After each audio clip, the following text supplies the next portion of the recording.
Lou Reed, with a little help from David Bowie there in the background. Satellite of Love on XFM 104.9. I'm Ricky Gervais, with me Stephen Merchant and Karl Pilkington. Now, Steve, you know how Karl won't do anything outside his jurisdiction. He moans about stuff. He's got one job. We're doing about 5 things in the week. Always plate spinning. We just turn up and he's always available. He moans about it. He goes, "Oh, lucky you caught me," right? He's chatting. He just He's one of those people that whinges enough and people think he's overworked. So he got Mondays off, right? He's just a whinger. Yeah. I haven't got Mondays off though, have I? Yeah, well, anyway, 2 hours on a Saturday. This is what the phone message he left me Wednesday on my mobile, but I just is chatting about certain things that are going on at the moment. What he does need to know. Duncan, who mentions, is my agent, and you know you understand a few of the things. But this is the sort of message I get from Karl, right? Whinger. Old messages. Right, 12:10, Wednesday. Just getting loads of people calling me all the time about shit. Yesterday, DVD's signing for BBC London. I don't work there, but I've been dragged into that. I've got a woman on leaving a message from Talk PR going on about, do you want to go and see Pop Idol again? Right? They're just saying you and some listeners can go. So I'm sure you'll love that. I've got Jim Benner wanting you to introduce the tin buckets at the Astoria. So can you just let Duncan know that I'm doing his job whilst he's sat on his arse with his thumb firmly up his arse? Can you let him know that I'm running around like a here sorting shit out for you? Alright, see you later. Message left at 12. Do you know what I mean? I know, but that's the kind of phone message he's leaving. Do you remember who he was before you? But he's even annoyed that he gets a phone call. I remember he got a phone call for you to do a voiceover and didn't pass it on. You missed a voiceover. That was thousands of pounds. No, I did pass it on though. I told you. You said someone had phoned. Yeah, that's not good enough. But who's that? Well, she didn't say, and I didn't ask. But of course she said. She didn't say. Rubbish. So you didn't take the number down? She went, "Oh, can you tell Steve to call me?" And you went, "Yeah." Yeah, well, I just thought you'd know her already. I should have known. It was a woman, so I should have known. He's having a go, you see? Unbelievable. I don't know how it's come back on me. You're the one who was picking on it. Yeah, exactly. I'm saying. I'm defending. Why is he having a go at you? He never picks on Ricky because he knows you are his bread and butter. Seriously, do you know what I mean? The only reason he's got Mondays off is because you're still doing this show. Yeah. That's why he's scared of you. That's why he has a go at you on the phone, but he always picks on me because he knows, I'm a pushover, I'm a nice guy. He's scared of you. I can't believe I don't know how it works. Is that true? Steve, I'm always sorting you out. I look after you. Sorted you out with tickets. I sorted you out with lager out. I got you today. Why are you picking on me? What do you mean you're sorting out tickets and lager? What's this? Right, whenever you want tickets. Yeah, sorry, that. I don't want to use this as moaning time and that because I don't like to moan. I'm busy and that, right? I've sorted you out tickets for gigs. Yeah. Right? What somebody doesn't even turn up to. Yeah, we won't even go on about that. Yeah. Right? Lager. He was sorting out the Cure. He complained it was boring. Yeah. There was that big drum of lager that you had, and you said, "Oh, put that in your room for me, because I don't want to carry it home." Right? Lazy. So I said, "All right, then I'll put it in my room." It goes missing, it gets nicked. Then you have a go at me because it got nicked. Yeah. I get you another one.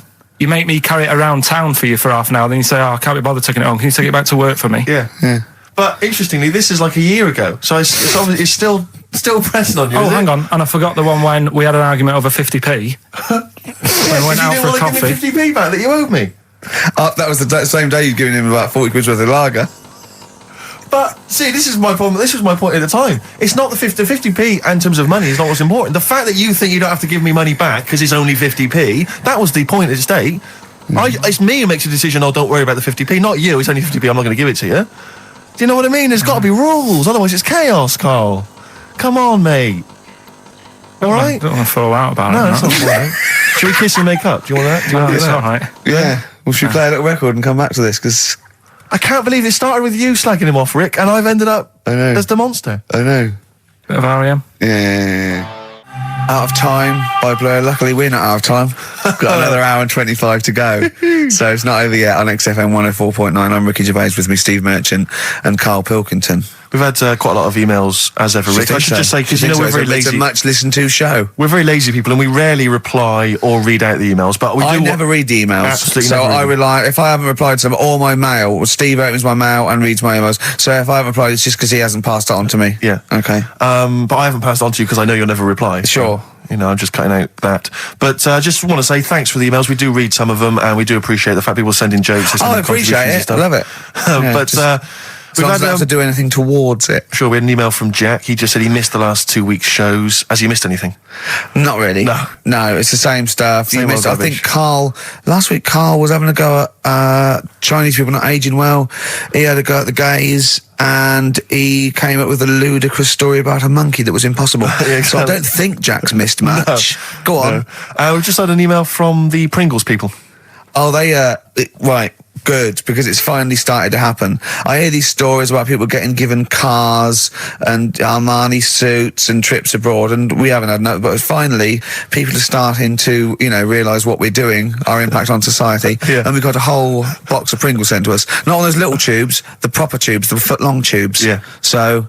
and what have they said? Well, the Pringles guys want them said, back. No, they've said they like the show, and if you want more Pringles, give them a call and they'll send you more Pringles. Yeah. I bloody love Pringles. Yeah. Pringles are... The thing about Pringles is, they're Moorish, right? Yeah. But how would I put it? You know the sort of thing when I open them, and by that when I pop, right? Yeah, I have to eat the. Well, okay, I'm gonna put this. When I pop, I can't stop. What do you mean? I don't. Well, when I pop them open, I can't stop eating them. Right, when you pop, you can't stop. Yeah. I think that's because of the chemicals. I think that might be the reason. But they're good chemicals. They're good chemicals. They're the best chemicals. Pringle chemicals. They're not bad chemicals. Lovely. Like using chemical warfare. Yes, I want some more Pringles. Bob Dylan, It's All Over Now, Baby Blue from 1960 something. Bit of trivia for you, Steve. Go on. That is the last record we ever played on the old XFM before we were fired. I bet that was a moving moment for about 8 people. I just thought of something. You know that thing we did about, they said that we just cared about the money, selling it to America? Yeah. If we cared about money, would we be here now? Do you know what I mean? I think this proves that we don't do things for the money. Exactly. Jesus. All right, Karl? Couple of emails. Monkey Matt's emailed us. Who? Monkey Matt. Oh, Matty, yeah, go on. Yeah. He says... How's the Monster? He's all right. He says, Karl has missed a cracking headline from The Sport. Hide-and-seek champion found dead in cupboard. I hope it's real. I don't know if it is. I doubt it. Feeder. Do you know what? I'm annoyed at now, right? We've got another ad break coming up. How many ad breaks have we had in this show? I know. Karl, how many ad breaks have we had in this show? It's about 3 an hour, 3 or 4 an hour. 3 or 4 an hour, so about 3 minutes. So 20 minutes. 20 minutes is wasted on shite. I mean, apart from the stuff we talk about. Well, it's funny you should say that, because someone said to me last week that they felt that there were more adverts now on the show than there used to be. Are there more adverts Rick, in the show? I think, just checking some of the emails, I think that's because people are requesting them. They find them more entertaining than what we're giving them. But can't we sort this out? Don't go on about it. No, can't we though? Why can't we have less? Why have we got so many? Is it what happens, doesn't it? Oh, well, no. You can't listen to radio after every record. It's bad enough trying to keep them listening with the rubbish we come out with. Yeah, we've got Rockbusters here. Let's get them back. Right? Don't steal our son. Please, lads. Thrills on XFM 104.9. I'm Ricky Gervais with me, Steve Merchant and Karl Pilkington. Yeah. Little Carly Pilkington, little baldy mank, whinging little twat. How are you? Yeah, all right, yeah. What are you doing? Happy? Feeling a bit happier today? You look as full of spunk, as they say in America. Yeah, I'm all right. Just a bit of a miserable day, though, isn't it? Yeah. A bit miserable. Yeah. Walking in today, right? Do you know I walked through, like, the sort of the gay district of London and that? Right. You don't walk, you mince, don't you? I'm just walking through on the way to work, and I'm always interested in their little shops and stuff that they have, right? Loads of their little shops. There's don't be ashamed of. If you want to go in and buy something, go in and buy something. I'm just having a look at, looking in the windows and stuff. Little postcard just near the entrance. Yeah. That's meant to tease people in, to make people go, that sounds good, I'll nip in. Right? Little postcard. Free butt plugs with every sale. That's great. How did we get from 5p off milk to free butt plugs with every sale? Wow. What's society come to? Well, it's because we're liberated, Rick. Yeah. It's an open society. What did you buy to get them? You didn't buy... No, I didn't. But what's the purpose? What, of the poster or of butt plugs? Butt plugs, because I really honestly You don't. shove them up your arse, don't you? Whoa, slow down, bum. Shove them up your bum. Yeah. But when is that? Just like when you're doing whatever, doing stuff around the house, or I think it's not to keep things out. Is it like you would use a plug in the sink to keep, the water in the sink? Oh, if you're not gay. Get that? Oh, yeah. No, I know what you mean, yeah. I don't know. No entry. What is it? I mean, I don't understand what I they're don't for, know. I assume it either feels good or are they... well, I've got to be careful here. Or are they sort of like breaking it in? Right, yeah. Do you know what I mean? Like it's like a shoehorn. Sure. or Yeah. It's like when you stick paper in your shoes if they're a bit tight. Or those people who sort of like put little bits of wood in their lips, and then as soon they've got big plates in their lips. Yeah. Same as the butt plug. It means you can, you're ready for anything. I don't know, do I? Look at Carl's face. Well, if you know what butt plugs are used for, then why not get in touch? Ricky.Gervais at XFM.co.uk. What do you think? If there's any... I can't believe we're already on this subject. I know. It's 1:05 and we're I was going to say then, if there's any people who use butt plugs, and I was thinking that Karl would have said, well, they're not up yet. Yeah. Because they go out late. no, but what is it? We're award-winning people. We've written a TV Not on show. It's radio, widely though. respected. Not on radio. We're rubbish on radio. I know, but We've got nothing to lose. But I always say to you, Steve, that I like educating people and that. Now, the way I see it is I didn't know what they were. Let's phone to go. Someone might know about butt plugs. All right, we'll get. No, to get them on. Get them on. Ask them. No, because they might say something dodgy. Oh!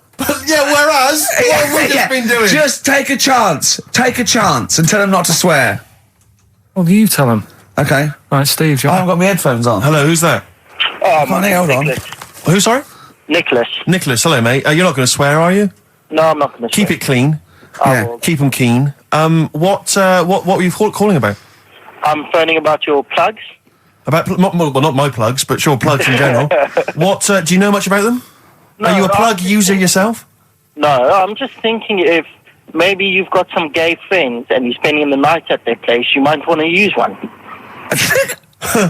Right. What, you mean experiment with them, or? No, so you can make sure they're not going to do anything while you're asleep. Could I suggest? Just lock the door. I mean, that is easier to me. Can I make a bigger suggestion?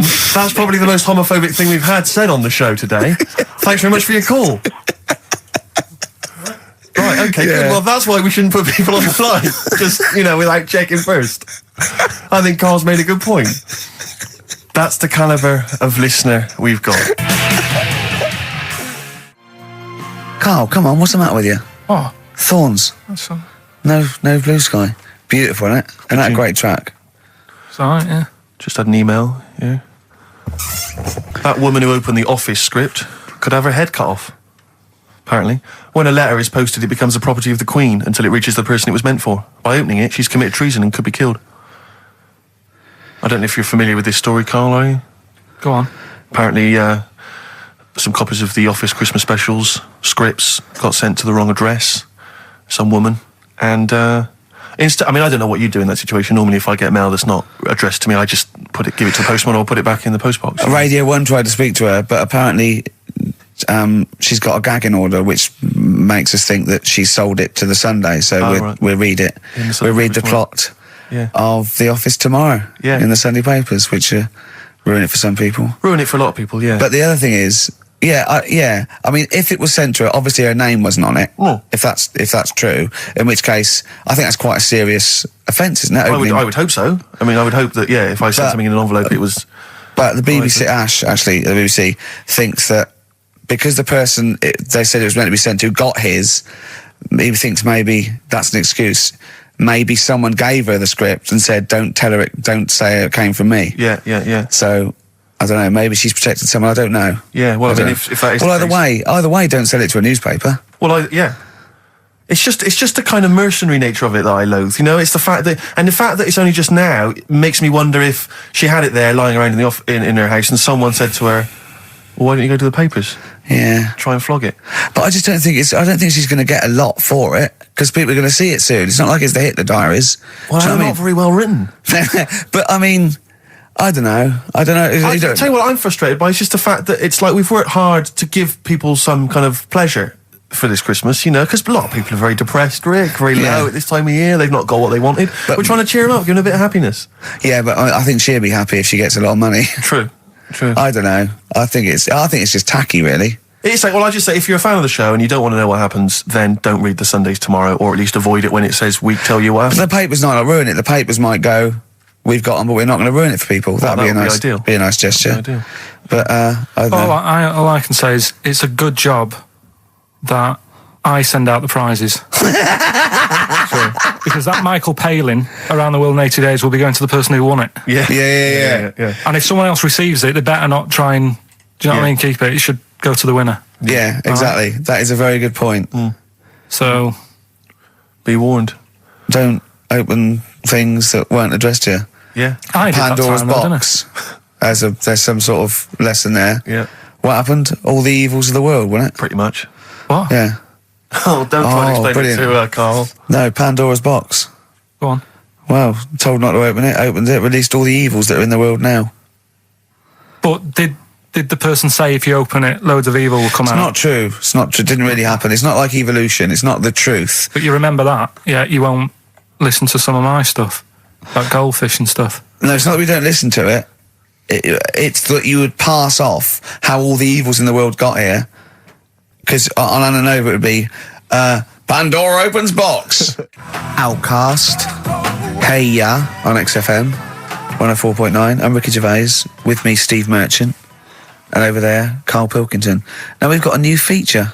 Well, I don't know if it should become a feature every week, Rick. I'm not sure it's got legs for that. But maybe in the absence of Rockbusters. Basically, I was looking through the pigeonhole, and we got a lot of stuff sent to us, a lot of junk, stuff we don't really want. And a lot of people, for some reason, they send us... Begging letters, a lot of that.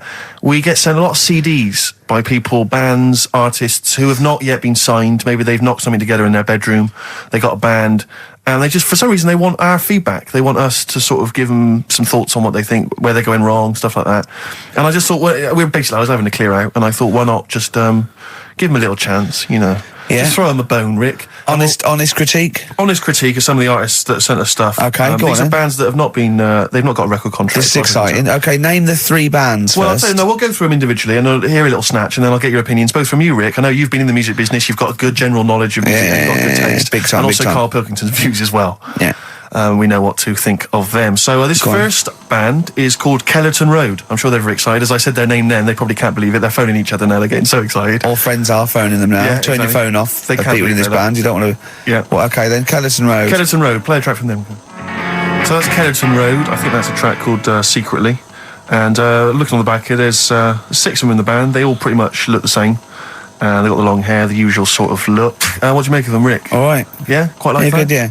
I mean, bit generic. The chorus was a little bit simplistic, but I like good production, good Yeah. good Reminds you of musicianship. something maybe like the Thrills, that sort of thing. Yeah. I mean, yeah, good. Jukebox or junk box? What's a junk box?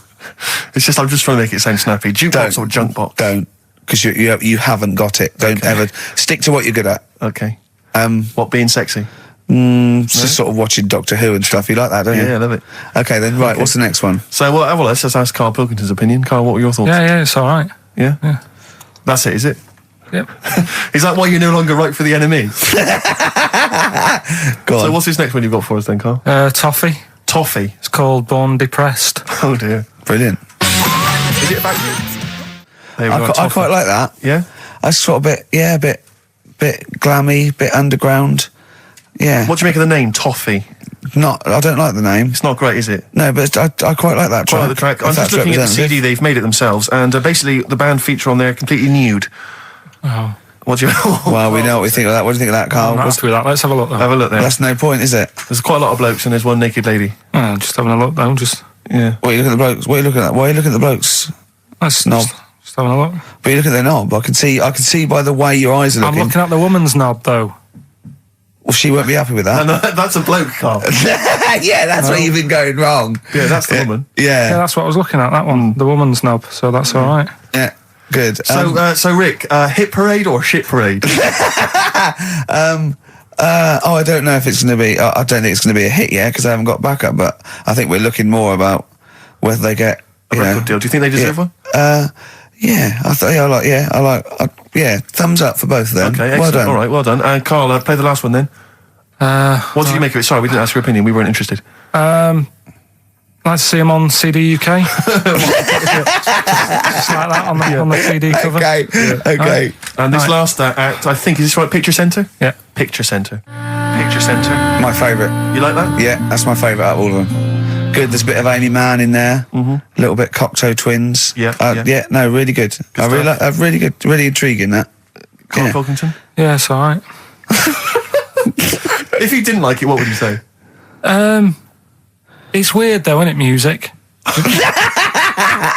No, do you know what I mean? It's like, it depends what you're doing. Do you know what I mean? That's all right. If you're just having a game of crib or whatever, it's just on in the background. That's the thing with music. I don't think you can sort of slag any of it off. It's times, and it depends what mood you're in and stuff. Yeah. So this is a pointless feature. It's a pointless feature. We'll do it I again didn't then. come up with it. No, I do. All right, don't slag it off. Okay, we'll do that again then. I was quite enjoying that, but okay. No, do you understand what I'm saying? Well, That it's not worth having an opinion about music. Well, I'm not that bothered. I'm just saying. imagine if he was on the panel of Fame Academy or Pop Idol. Yeah. That'd be great. He'd go along, and Nicky Chapman go, yeah, you've really improved. I really like that. I don't know what you're wearing. Dr. Fox, you were hot, baby. I loved it. Like your legs, like all your boobs and all that. Brilliant. Come to Karl. Not bothered. All right. Yeah. Brilliant. No, we'll keep it up. Play a record. Yeah. Oh, come on. This is my favourite. Can I change? Well, this is my favourite out of all four of them. Lynyrd Skynyrd. Yeah? Yeah. Slam dunk this puppy. Jet and roll over DJ on XFM 104.9. All right? Karl, just an email, a question for you. Can you please let me know which school Karl went to? What school do you go to? Cessav. What? Cessav. Cessav? Yeah. What does that mean? It was on Cecil Avenue. Cecil Avenue in Manchester. Yeah. It's just he says, I'd like to know so that I don't send my kids to the same place. He also says, P.S., does Karl look like Gollum in Lord of the Rings? Yes. He does, doesn't he? Yeah, that's very good. Yeah, in fact, I was just putting a little bald wig on you, wasn't I? Like he needs one. Yeah. So, if It's you just want some to of the fun and games we have when the songs are on. Yeah, did it hurt? Just a little bit. The bit that worried me is when you said, let me just staple it. Yeah, well, I was trying to get it under your chin because it looked funnier, and he was scared. Oh, Can I just give you a little fact here? Someone's emailed in for you, Karl. They've sent an interesting fact for you. I think you're going to be interested in this. Don't read it on the email. Let me read it for you. I think you'll be excited. An interesting fact from Karl. That's from Toby. He says, Attila the Hun punished some fella who annoyed him by cutting off his arms and legs. You'll love this. And stitching his arms back where his legs should be, and vice versa. Look at his face. Look at the little smile that's just cracked on his lips. That is the kind of fact you've been waiting for all day, isn't it? So go on, again, so... Attila the Hun, right? Some guy didn't like. He cut off his arms and his legs, and he stitched his legs on where his arms should be, and his arms where his legs should be. Look at him looking at his body, trying to picture it. yeah. I'll let it sink in for a little while, then I'll ruin it for him. Karl, what are you thinking? I'm just picturing it. Right, he would have died. It would have been tokenistic. There's no way that person could have lived through it. So it was just for Attila the Hun's fun. He probably put him on a stick outside his gate or something. There's no way in those days that he could have gone through complete limb amputation and... So would he have wore a jumper for pants? Who's the winner of the competition? From Walthamstow, it's Joe Ogden. Well done, Joe. You got the correct answer, which was what? The Fellow with two heads at number 50. number 50. Is that it? Are we off? Yeah, that's it. Yeah. All right. Cheers. More of the same drivel next week. Bye. Placebo, special needs on XFM 104.9. Email in where Lanzarote is. I don't know if it's Italy or Spain or Europe or maybe Africa. You know, these are the sort of things, these are the reasons I come into it, to at least learn something, innit, Karl?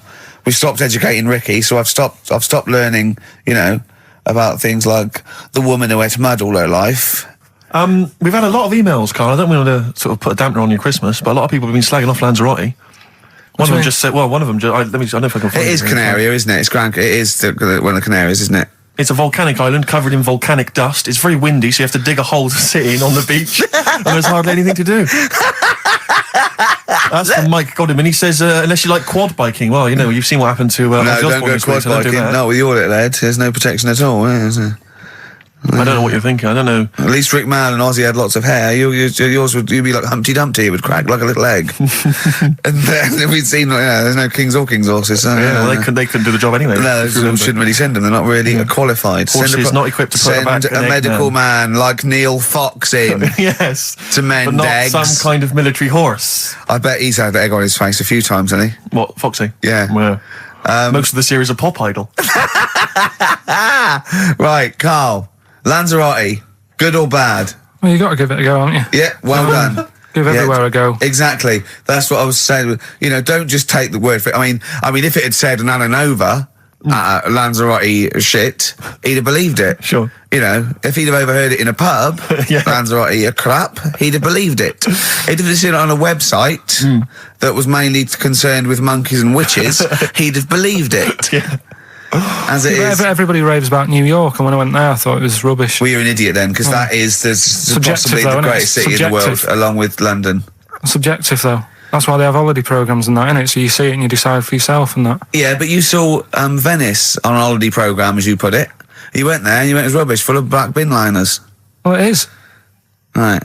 Didn't they show them? It stunk. Didn't Judith Chalmers say that? Oh, it stinks here, and there's loads of rubbish everywhere. No, she didn't. Did she mention that? Oh, that's what I mean. So it depends what you want from holiday, doesn't it? Well, yeah. But you're an idiot if you don't like New York, so next. Anyway, come on, break up, guys. Kiss and make up. Yeah. Carl, we've had an email, some old Rockbusters. Someone's emailed in, they wonder if you can get some of your old Rockbusters clues, your old genuine Rockbusters clues. I know Rockbusters has come back Well, of course he can. It's the way his brain works. Well, indeed. But I think you'll... maybe you can also enjoy the challenge, Rick. Yeah. And you at home. I remember them as well, because I remember how angry they made them. Here's some old Rockbusters. That army's got some nice trenches. DW. That army's got some nice trenches. DW. No. Dandy Warhols.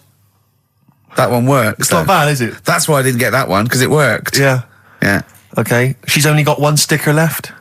It was actually he's only got one sticker left. Oh, okay. He's only got one sticker left. The band His Last Sticker. Exactly. With Justine Fishman, His Last Sticker. They were brilliant, weren't they? What happened to His Last Sticker? Are they still going? He'll strap some chocolate to your feet. That's A. A band or artist. A. He'll strap some chocolate to your feet. Go on. Aerosmith. I don't know really what that means, but... And finally, you'll have to... Aero Cobbler. Well, yeah. The well-known Aero Cobbler. And you'll have to stick her in the oven. AB. You'll have to stick her in the oven. See, he thinks blacksmith means, like, just shoes. Like, it's not the smith. It's the smith part. A smith is just a right, isn't it? So it doesn't... I don't know. Aerosmith. What does that mean, Carl? What does that mean? Come on, you'll have to stick her in the oven. AB. Yeah, I know that one. Yeah? Yeah. What is it? But it doesn't work. Apparently it does. You'll have to stick her in the oven. AB. Single or artist. What, Anita Baker? Anita Baker. Why you have to stick her in the oven? I need to bake her. Oh, I need to. But why didn't you say, like, you'll have to get his hair cut and put a nice white chef's hat on? That's Anita Baker. See, that works. That works, Carl. I need to bake her. Doesn't work. It is shite. Okay, well, listen.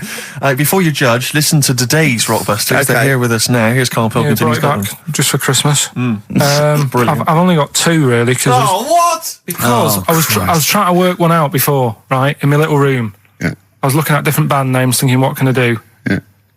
Couldn't concentrate, because Ricky was in there, trying to spray deodorant all over the place. Right? Well, you should have done them yesterday. You should have shut me out.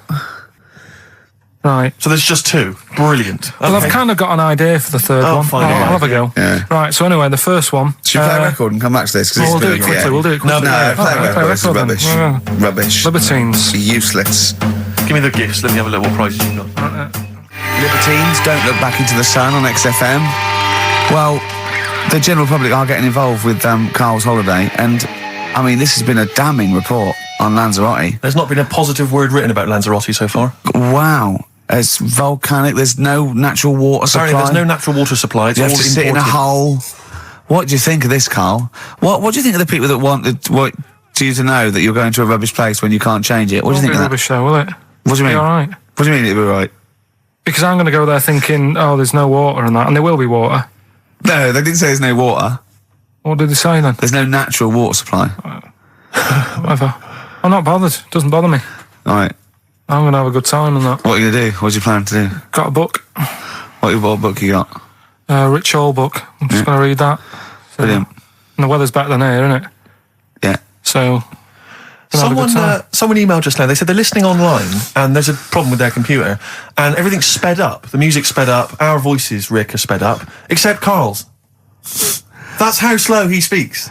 So when everything's sped up, he sounds normal. No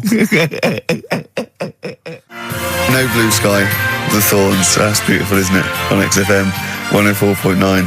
Karl, you're losing your rag a little bit. What's the matter?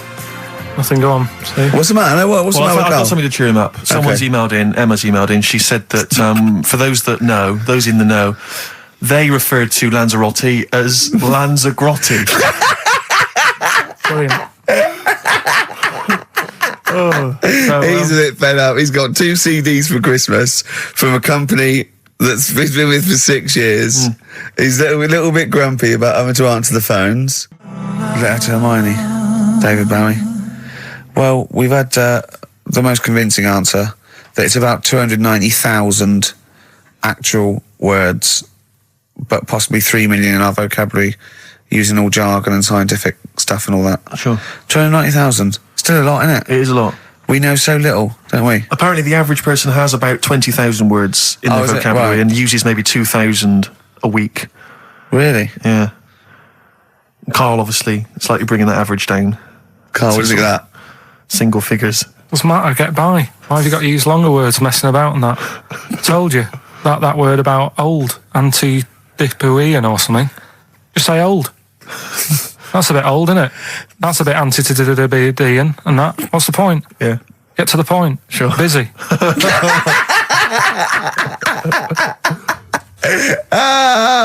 Right, okay. Are you in a film this week, Karl?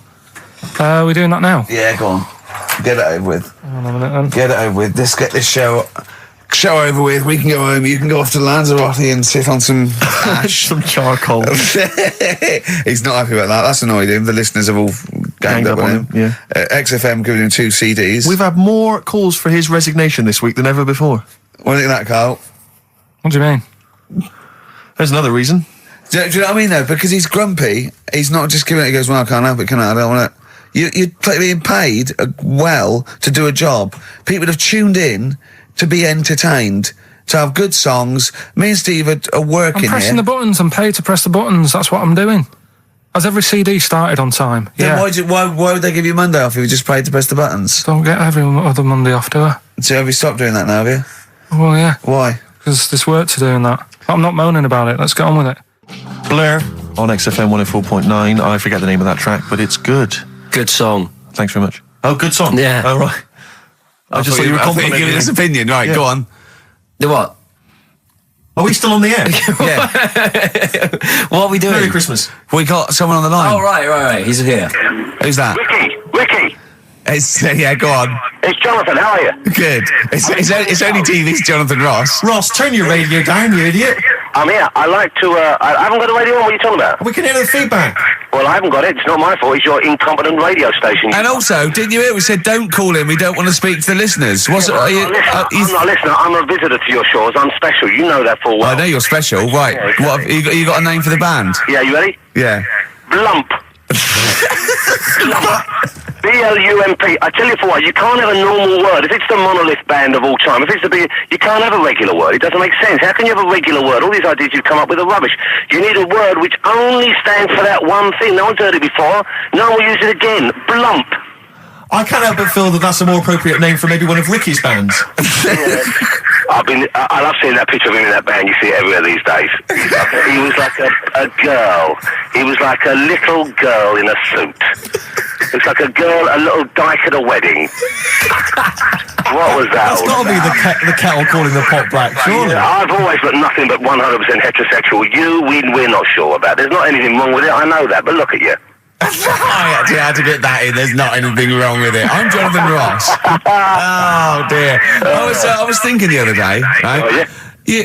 The Comedy Awards. Yes, sir. You didn't have to say some awful things about poor celebrities, poor has-been celebrities with coke addictions and fat lips and faces that where surgery's gone wrong and everything. And when they're on the show, they're going, "Oh, you look lovely." Yeah, I'm nice to them. Good. Well, I'm nice to them to their face, but obviously when I'm not with them, I like to let my true feelings be known. What's wrong with that? That's how everyone Well, I'll tell you what, you can get anything off your chest you want on this show. Any celebrities you want to talk about? There's no one listening. Yeah, it's just between me and you. A lot of people listen. They listen to my show, and after they've had a few hours of, good laughs, they like something bland to just cool them down afterwards. So they flip over. We know this happens. Did you mention my DVD on your radio show? You know what? I forgot to. I forgot to mention it. Christ! I meant to mention by the office, but I forgot to mention it. And then I thought afterwards, it's not like he needs the cash, is it? It's not like he needs it. It's not like it is, but he's probably earned more money in a short space. You're like a lottery winner, and you've got about as much taste. You're like one of those burglars who's won the lottery.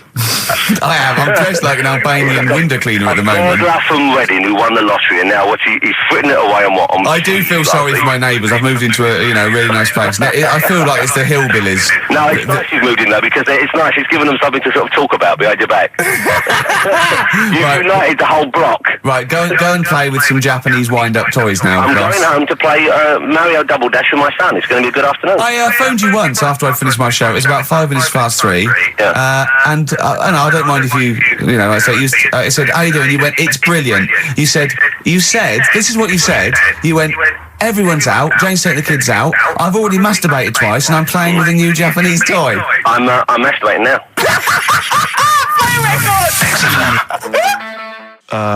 Kings of Leon, Wasted Time on XFM 104.9. Sorry, I was sidetracked there by just some of the band names. Now listen, I want to put in 2 of my own. I want to win that pile of tat out there, right? I've got 2 names here, okay? We should just remind people in case they've just tuned in. Oh yeah, Ian Canfield has chosen his mega band of all time. He's got Keith Moon on drums, he's got Lemmy on bass, he's got Keith Richard on guitar, he's got, who have you got singing? Robert Plant. And their manager is Vance. But he needs to announce them at Wembley Arena. They're already sold out. They're at number 1 in the album charts. They're the greatest rock band of all time. And I've got 2 suggestions. Okay. What about this? Please welcome to the stage. Tungsten lung hemorrhage. Yeah, good. Yeah? Please welcome to the stage. God dildo. God dildo, interesting. Nice juxtaposition there of God, the almighty creator, and a dildo. Nice use of some contrasting imagery there. Yeah. Powerful and topical. Tungsten lung hemorrhage. Yeah. We've had a couple also on the email. People didn't really include their names, but who cares? Please welcome to the stage, Balls of Steel. Balls of Steel, yeah. And we've had like Brain Hammer. Yeah. Brain Hammer's good. I Lots like of Brain Hammer. brain-related stuff. Quite liking the idea of tumour fish. Juma fish, I like. Juma fish is very good. I like Juma fish. I just wonder if there's one more contender. I don't know who this was, Ian, that phoned in with it, but possibly it's topical. Deathly Hem. Yeah. Deathly Hem. It's brilliant. Oh, it's Deathly Hem. Please welcome to the stage, Deathly Hem. It's Deathly Hem. Who's that? We've got to give it to I don't know who that was. Oh, but, well, if you came up with Deathly Hem, email again. Deathly Hem. It's the greatest name for the greatest rock band of all time. Will you please welcome to the stage, Deathly Hem. Turing Breaks, Mind Over Money, XFM 104.9. I'm Ricky Gervais, Stephen Merchant, little Karl Pilkington. Yeah. A couple of emails. Different people have visited various tourist attractions. Oh, yeah. Let me see who's this from. Not quite sure. But thanks very much indeed for it. So there's a link here. It's apparently in Devon. Barometer World. Brilliant. It's the world of barometers. It was established in 1979. And by one bloke who had a lot and thought, I can charge a quid for this, definitely. Here's the out of his own house, probably converted back scuttle. exactly. Yeah, that's not a euphemism for a sexual act. But look at the webpage here, Rick. There's a picture of a beautiful barometer being held by a beautiful lady. Lovely. Who's definitely his daughter. Yes, definitely. Come on, Kathy. Oh, that. Dad, no. Come on. Undo your top a little bit. Dad, definitely made to do that. Yeah. Oh, that slight look of I hope no one I know sees. Just checks out Barometer World. Barometer World. Yeah, that's available. If you want to check that out, www.barometerworld.com. That's Now, all the barometers. One, do they work? they're to do with checking. Is it the air pressure? Well, everything. But I think that's what it's based on, isn't it? Sort of low and high pressure. So it's gonna rain. It's not gonna rain. Yeah. Or gonna be windy. But I wonder how accurate they are. I think in the days before satellite sort of weather surveillance systems, probably essential. Yeah. Nowadays, as essential as hanging some seaweed out by the back door. probably. I think it's probably similar. I think it's the same one as holding a needle and thread over a pregnant woman. If it goes clockwise, it'd be a boy. Yeah. Yeah. The thing about a barometer is how far into the future can it predict? Exactly. How do you know? If it's a case of you may as well stick your head out the window to see if it's raining. Exactly. This barometer goes, oh, it'll be windy and rainy. When? The barometer goes, soonish. Yeah. So I can't say, but it will, well, within the 7 days. I don't want to be specific because you'll have me. Yeah, you'll yeah. I don't. But I mean, I'm just a barometer. I'm not really a weather person. Reanalyse the information. Yeah, brilliant. What's in there? What's happening in there? What chemicals are being affected? How does it work? I don't know. I assume it's probably something. Wait a minute, let me email Barometer World. What could it be? It could be quite interesting. It could be mercury that's based on a sort of temperature. It goes up with. Oh no, but it's not temperature, is it, barometer? It's pressure. So it's probably just very fine. It's like a fine, very, very fine needle, isn't it? This is almost as embarrassing as last time we were on. We couldn't figure out what the name of the leader of China was. Was it the King of China? The Prince of China? Oh, this is when we were trying to imagine what it'd be like if all the Chinese people at once jumped up and down and made a big tidal wave. Tidal wave. But if you do know what the name of the leader of China is, we don't mean the name of the particular person in charge, but if it's a king of China, the emperor of China, the chancellor of China, the prime minister of China, didn't it? No, that was Japan. Yeah, this is it. I don't know what's the big guy in charge. Is he still the chairman? I know Chairman Mao was important. I think he was just the chairman. I think he just governed all the big meetings. Yeah, I don't know. He just kept the minutes. Head Chinaman? Head Chinaman. The major Chinaman. The top Chinaman. Number one Chinaman. Do you know what? We're going to be honest here. We know so little about China. It's true. We know so little about China. Yeah. It's embarrassing. But if you've got any interesting facts about China, then email in ricky.gervais@xfm.co.uk. Also, I imagine the email address to use if you're going to take part in this week's Rockbusters. I did read an interesting fact. I'm researching. I'm doing a show called Politics, and I was researching. And there's a thing about sweatshops. Yeah, no, sweatshops. Like Nike. There's these facts, right? And these people get like a few cents an hour, and the CEO, I forget his name, for a Chinese woman to earn his 5.2 billion, she'd have to work 8 hours a day, 7 days a week for 10,000 years.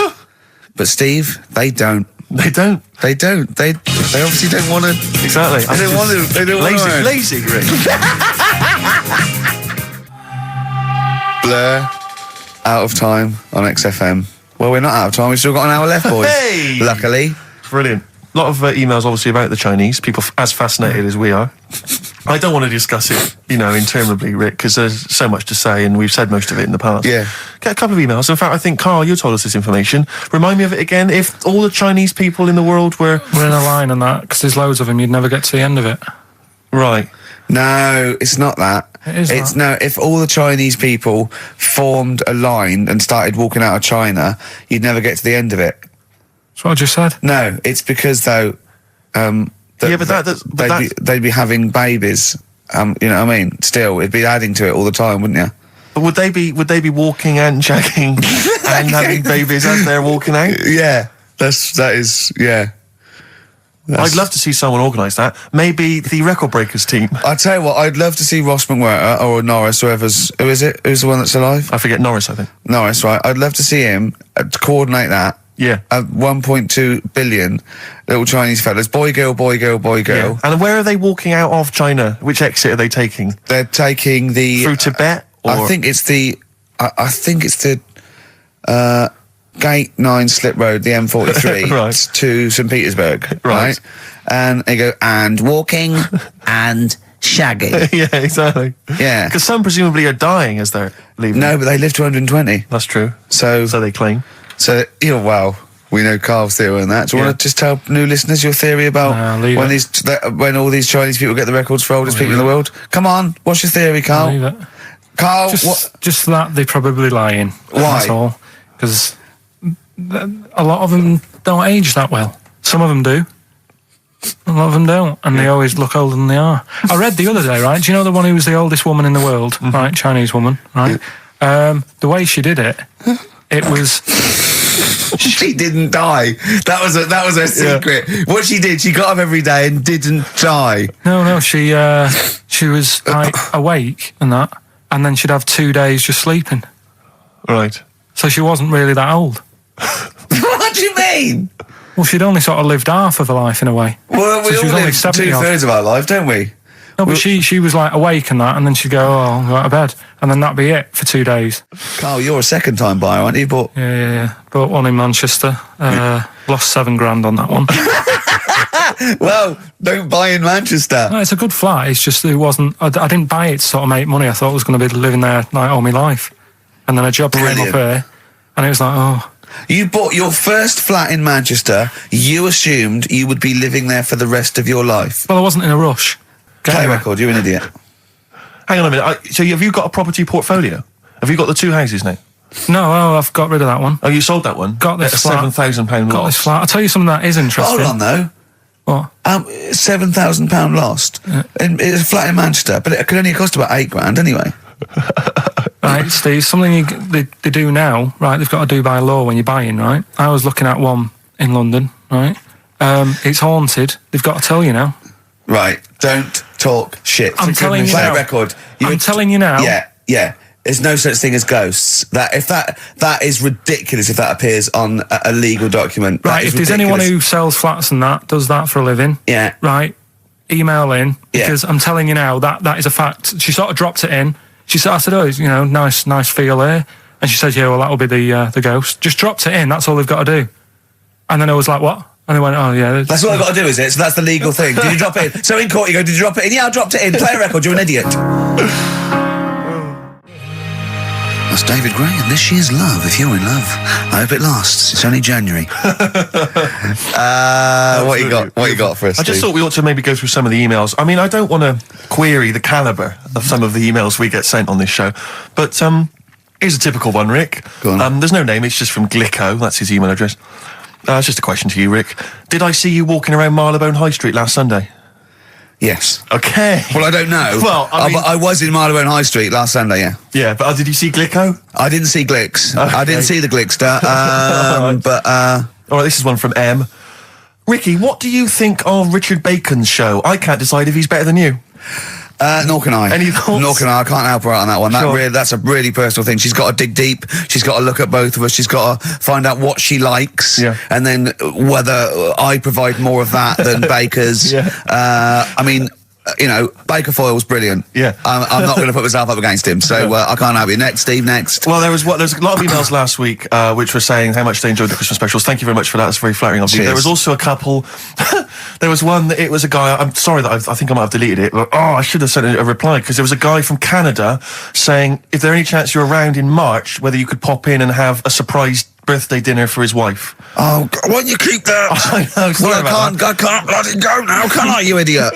So, Okay. I don't. I really apologise for that. Yeah. There's also, this is interesting, this is more for Karl, really. It seems unlikely. Is it from a doctor saying you're an idiot? We've got plenty of those. I tend to delete them. Okay, all right, yeah. Look at his face. No, it just says, don't like to complain, but I won the film competition about 5 or 6 weeks ago, and I haven't received my prizes. Oh dear, that's all Karl has to do on the show.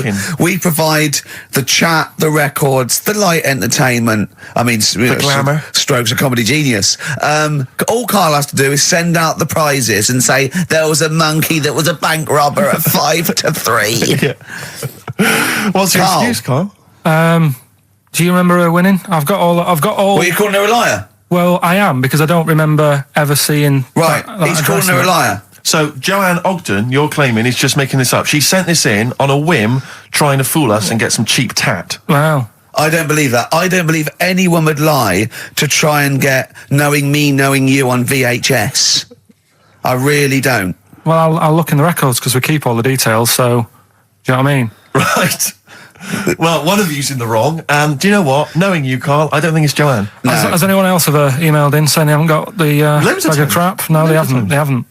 Well, yeah, one mistake's one too far, because that's one person. So, you might send out 30, but that one person, that's the first time they've won a competition. They want the history of Wind narrated by Donald McIntyre on VHS. Yes. And, Stephen King's It on Betamax. Yeah.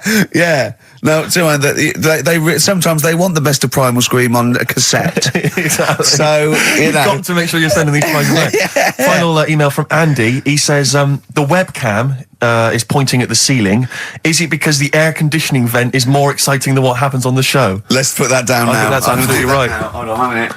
Now, just if someone... Is that good? People love the webcam. I don't know what they're interested in, because all they get is a picture of Karl's big head. It's not as big, it's just round. Oh. Get it right. Yeah. Karl, I'd like you to play the next tune. I got sent a little cheeky primer for The Cure's Join the Dots. It's B-sides and rarities, lots of stuff from them, from all over the ages. And it's amazing how good their B-sides are. Here's one of them playing. Yeah. It's the best of. You've been voting in all week, sending your emails. So here's the clips that you wanted. All right, so here's the first bit. What's the best job you've ever had still, Karl? Talk about occupations. It is still Paper round. Is it still the paper round? Yeah. That's ridiculous. No, it was good though. If you look at it, like, what I liked about it, you're your own boss. No, you're not. You're not your own boss. No, the guy The runs news the news agent is your boss. All right. But then once you get out and you've got your papers and that, you're on your own. Do what you want, as long as you think deliver the about papers exactly to the places he said you are in the time he said. Yeah. It's freedom, isn't it? Any jobs you wouldn't do? I've just thought of one that you wouldn't do. Go on. With your sort of mild homophobia. Well, I'm not. Proctologist. What's that? Basically sticking your finger at other people's arses. Right, well, I wouldn't do that, no. Why have you got to do that? What do you mean, why have you got to do that? Why does anyone need that doing? Because they got to look if they've got an arseache or something. Which trainee doctor makes that their speciality? Do you know what I mean? That must be, right, we got a place for proctologists, and it's you, Meadows. You came last. Oh, seriously, what? I'm not the arse doctor, am I? Yeah, you came last. Oh, I'm a bum GP. I can't believe it. Yeah, you got to, I can't believe this. Yeah. I remember, I was on I don't know if this is alright to talk about. I mean, it happened, so, not worried It's about all right to talk about. Everything's all right to talk about. But I was on the train, right, coming from Manchester back to London, right? Yeah. And got on it. It was like a Friday night, and it was heaving, like the last train is and all that, and absolutely chocker. Right? Yeah. So I'm walking through the carriages, thinking, is he in his seats anyway? Anyway, everyone's like, it's heaving, right? It's people stood up in the doorways. You can't get in the toilet and all that. There's not going to be any chair knocking about. So walking through, and anyway, I see this one empty chair sort of in front of me, right? Think, why ain't anyone sat there, right? I'll just rush to that, get I'll get myself a seat, plonk myself down, right, and sort of turn round, see who I'm facing, see who you're sort of having a chat with. Little fella there, right? Little, Down syndrome kid, right? Sat there, and he goes, all right. And I thought, right? Not bad, but do you know what I mean? They're always talking, aren't they? You ask a lot of questions, right? So I was like, oh, here we go, 2.5 hours, and I couldn't get up because the thing is, that's obvious. Sure. Right? So that's like mean. I'd never want to be mean, do you know what I mean? No. At the end of the day. So anyway, so I think, I know, I'll go to sleep. Clever. Right, so I shut my eyes, and he leaves me alone and that. So then my phone goes, and I think, right, what do? Do I ignore it, or do I open my eyes and see what it is? Anyway, I open my eyes. It's Ricky calling about something, about nothing probably. Actually, thinking about it, wasn't even worth answering. Right. So anyway, I'm awake now, aren't I? So he's like, "Hello," and I'm like, "All right, mate." And he says, "You're muscly." You're right. Oh God! And I said, yeah. And he goes, why? So I said, no, just am. It's again stressing me out because I was thinking, why am I muscly? I don't go to the gym. And I'm not muscly. I'm in good shape and that. Well, so then he wants an arm wrestle. On a crammed train from Manchester, so I've got another hour and a half of this. When you talk back, he'd soon have got up and left. If you'd have started asking him questions, he'd have got up and left with the drivel you come out with. So anyway, do you know when you're under pressure, you're thinking, well, he's said that I'm muscly, right? So do I do it or not? What? And there's people watching, not joining in, not sort of having a laugh and that with me, just like watching but pretending they're not. Oh, and I'm at one of those table seats, and he kept saying, come on, I want to arm wrestle. So, and he was getting loud, and I thought, I best just have an arm wrestle. What do you mean? I best just have an arm wrestle? Well, what do you mean? Get it over and done with. I had to... if he's going to keep asking, I had another hour and a half on the train. Oh, God. So anyway... Oh, my God. I'm thinking who won. Well, were people putting bets on? It was working. It was stopped, and just as well, really. What do you mean it was stopped? Was it game? No. He was winning. I was struggling a bit, right? Yeah. And he was really taking my arm down. And then he sort of let go and started laughing. And I thought, thank God he let go, because I would have made. You know what I mean? If I lost that, everyone's in the train looking, and all the rest of it. I never felt it's suddenly serious to him. He's got to win this. Pilkington. But then he just, then we were chatting about favourite food and that. He likes sausages. And I said, he said, do you like sausages? I said, yeah, they're alright. I like a bit of Chinese and that as well. And he was saying, I can't have Chinese. Not allowed Chinese. Why? Don't know. He just said, it's not allowed to have it. But yeah, I had a good long chat about stuff and that. But so you enjoyed it in the end? In the end, it was all right. Yeah, it's just. What do you expect? Okay. No, but it's that thing, isn't it? It's whenever you're faced with something different, it's always awkward, isn't it? And that's the thing. You're talking about him now, are you? And I think I did all right because everyone else was ignoring him, but I probably made his day pretty good. Yeah. We were a nice bloke. I like the idea that newlywed couple are probably thinking that's going to be a similar journey down to Cornwall. Karl Pilkington in the chair now. The talked about, the acclaimed Educating Ricky. Right, well, just in case anyone's new, doesn't normally listen. Yeah. Basically, I'm educating Ricky.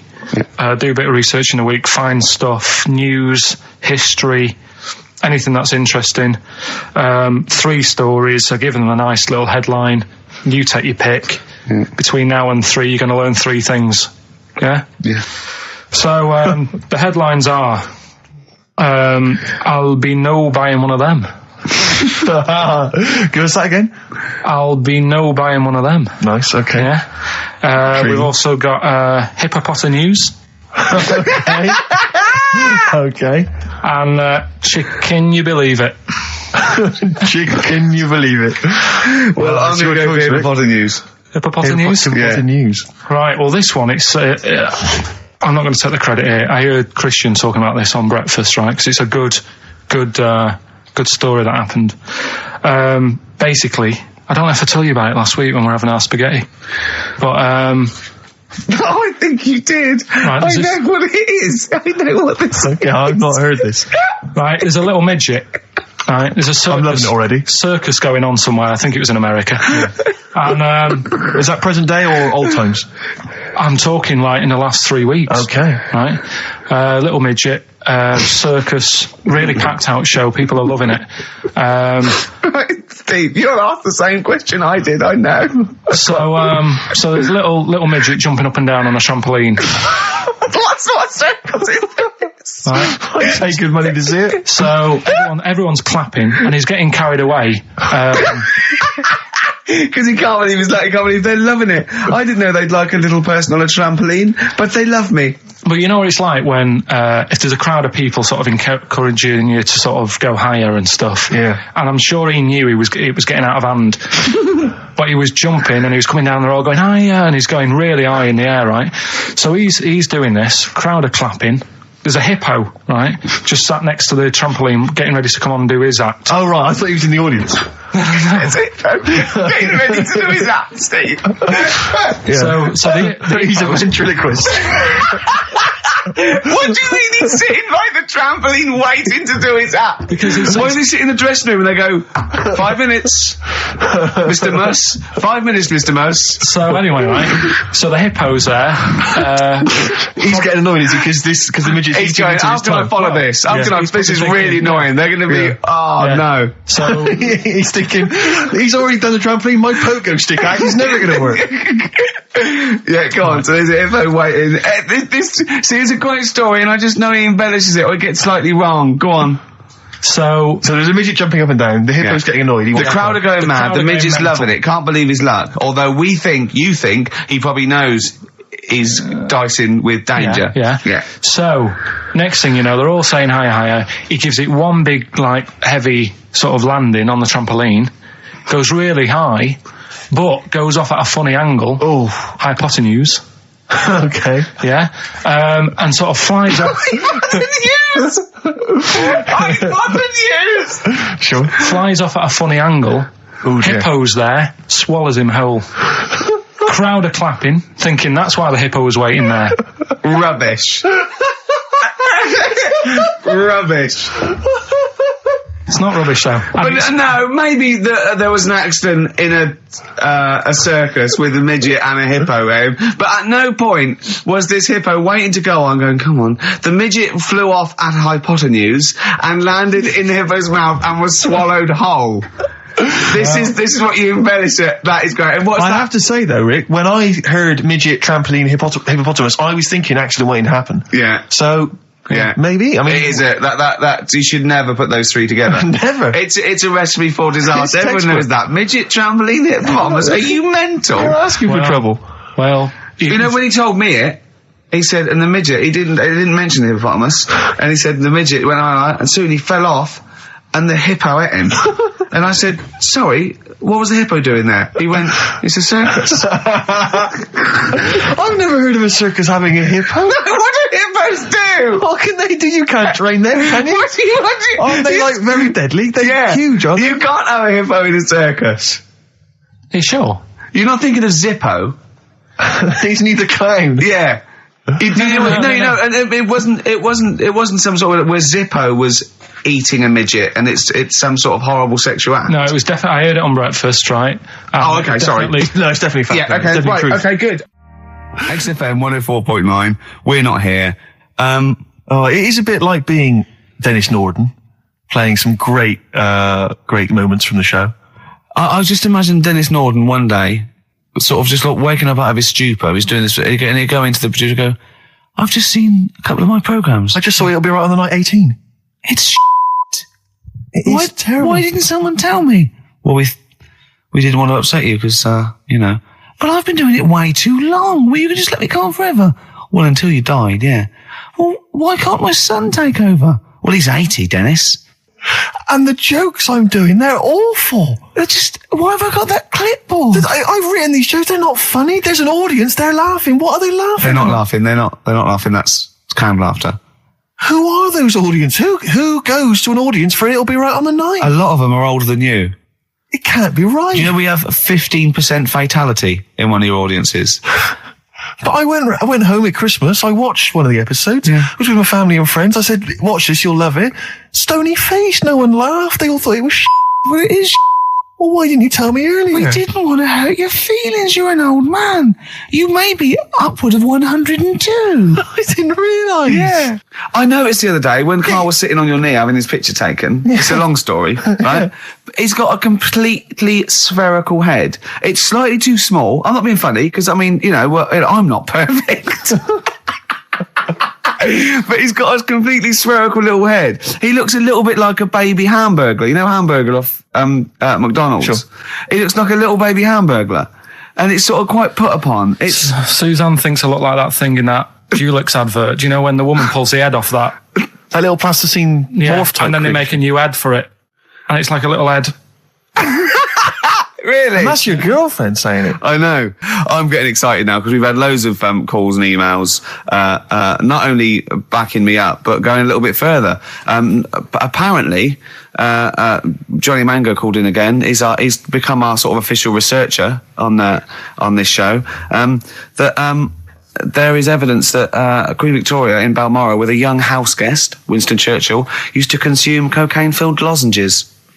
Mm-hmm. So there you go. Also, MDMA was a precursor of sort of ecstasy, a derivative, and that was big in the day, giving soldiers, you know, a little pick-me-up. So it's not so mad, is it? It sort of makes sense because he was into his speeches and that, and they say that coke gives you sort of, you know, the balls to stand up and say like... Not that that's a good thing. And no, it's not. No. Definitely not. No. Right? But... Apparently, it makes you confident, doesn't it? So you can stand up and say, you know, we're going to fight them on the beaches. Yeah. And all that. And sound like you mean it. It's exactly, yeah. When he was sort of like, you know, a little bit pissed up with his cigar on, coked off his tits, he wanted to fight. He didn't care where it was. He'd fight on a beach. He didn't care. He didn't care if he got sand in his new trainers. Exactly. He was boozed up. Yeah.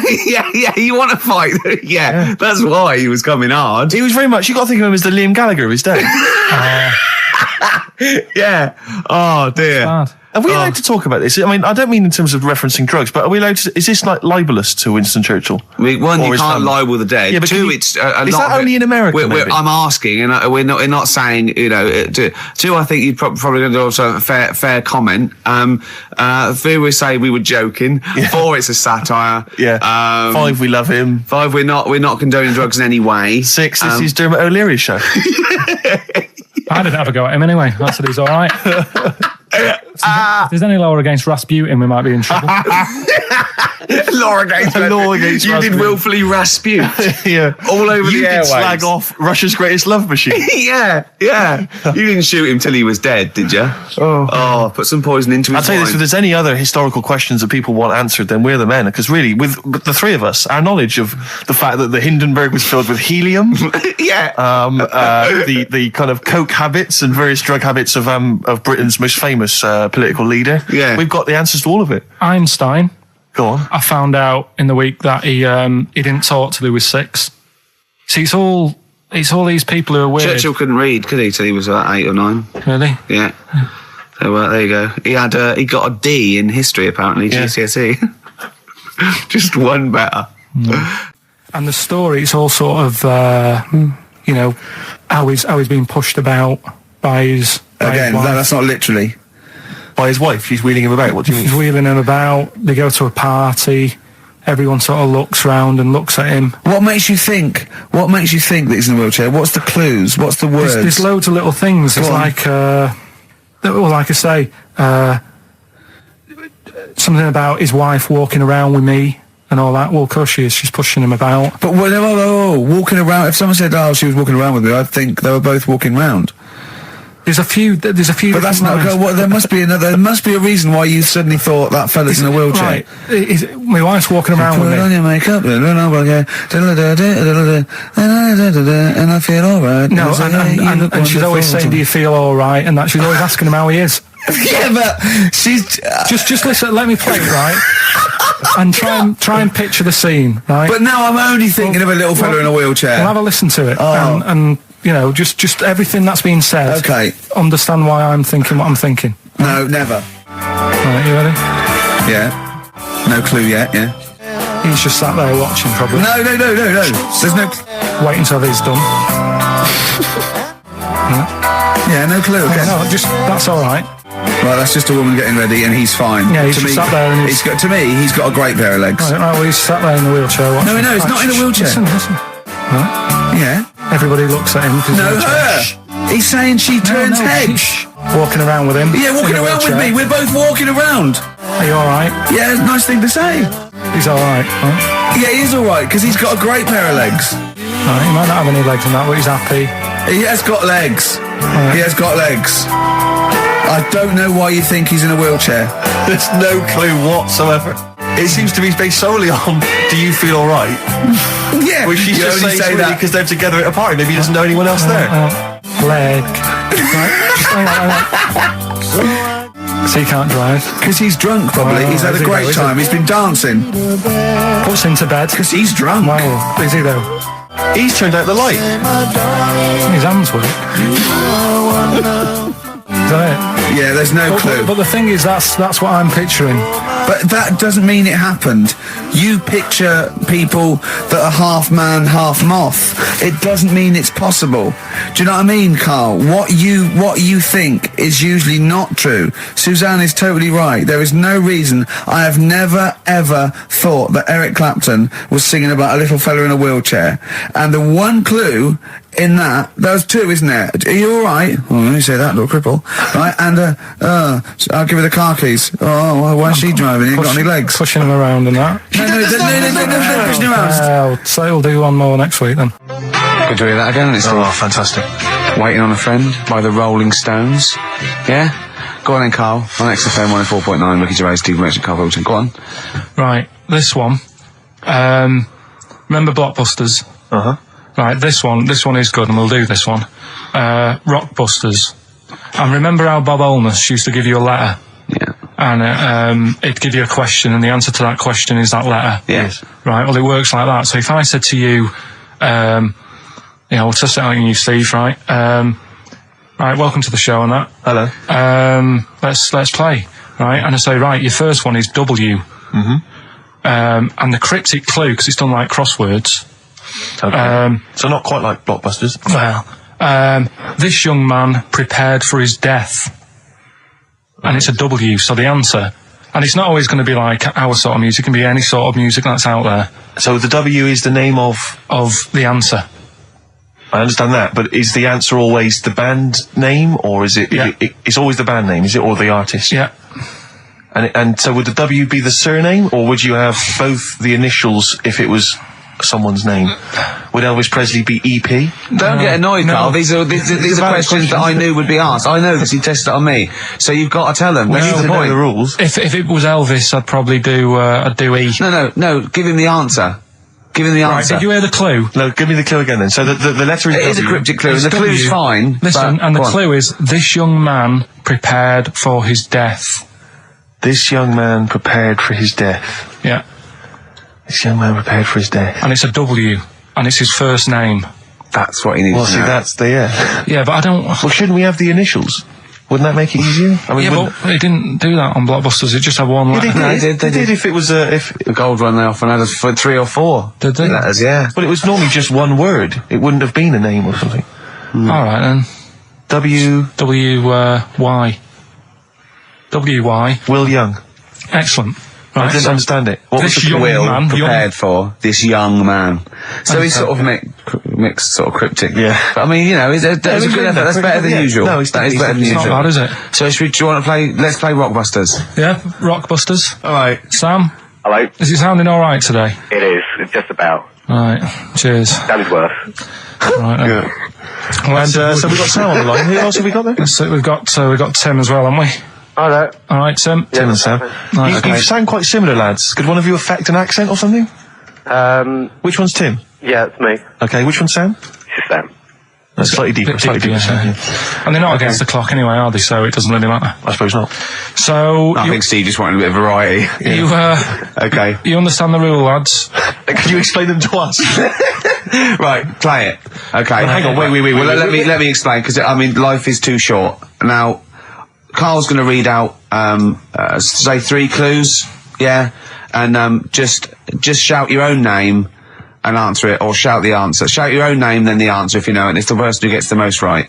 Okay. Is that all right? Yeah. Yeah. So, Here we go then. okay then. Shouldn't it be the first to three? Well, yeah, but then he hasn't got. I've got enough, it's fine. He's got enough clue for that. Right then, here we go. Welcome to the show. God. Right, the first initials, ST, right? Is that right? ST. Well, I don't know. Oh, we don't know, do we? How do we know? Here we go, ST, and the cryptic clue is better than the average homeless person.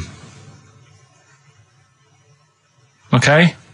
Sorry, I think, is that a band? Yeah. Is it an old band? Yeah. I think that's one word. Alright then, S. It's an old 70s band. Better than the average homeless person. Tim? Go on. Supertramp. Yes. Supertramp it is. Yeah. Well done, 1 point to I have you, no idea Tim. why that's right, by the way. You don't understand why it's right? He's a super tramp. Oh, right. Better than the average homeless person. cryptic, yeah. Yeah, cryptic. Yeah. Okay, second one. Come on, Sam, you got it. That's actually quite good for Karl. Trust me, Tim. Take that as a good clue. Because, yeah, okay. We won't do this again. Wait, 1-0 Right, to here we Tim. go. Right. F. The letter is F. That's the next one we're moving on to. And the cryptic clue is, the little girl is hungry. What shall we do? Is that S or F? I've got it. F. Freddy. Sam. Peter. Yes, 1-1. Feed her. He's pulled out of Feed her. Yeah. Feed her. Okay. Yeah. So that's one each. So this is the decider, isn't it? Wait a minute, ITV are on the phone.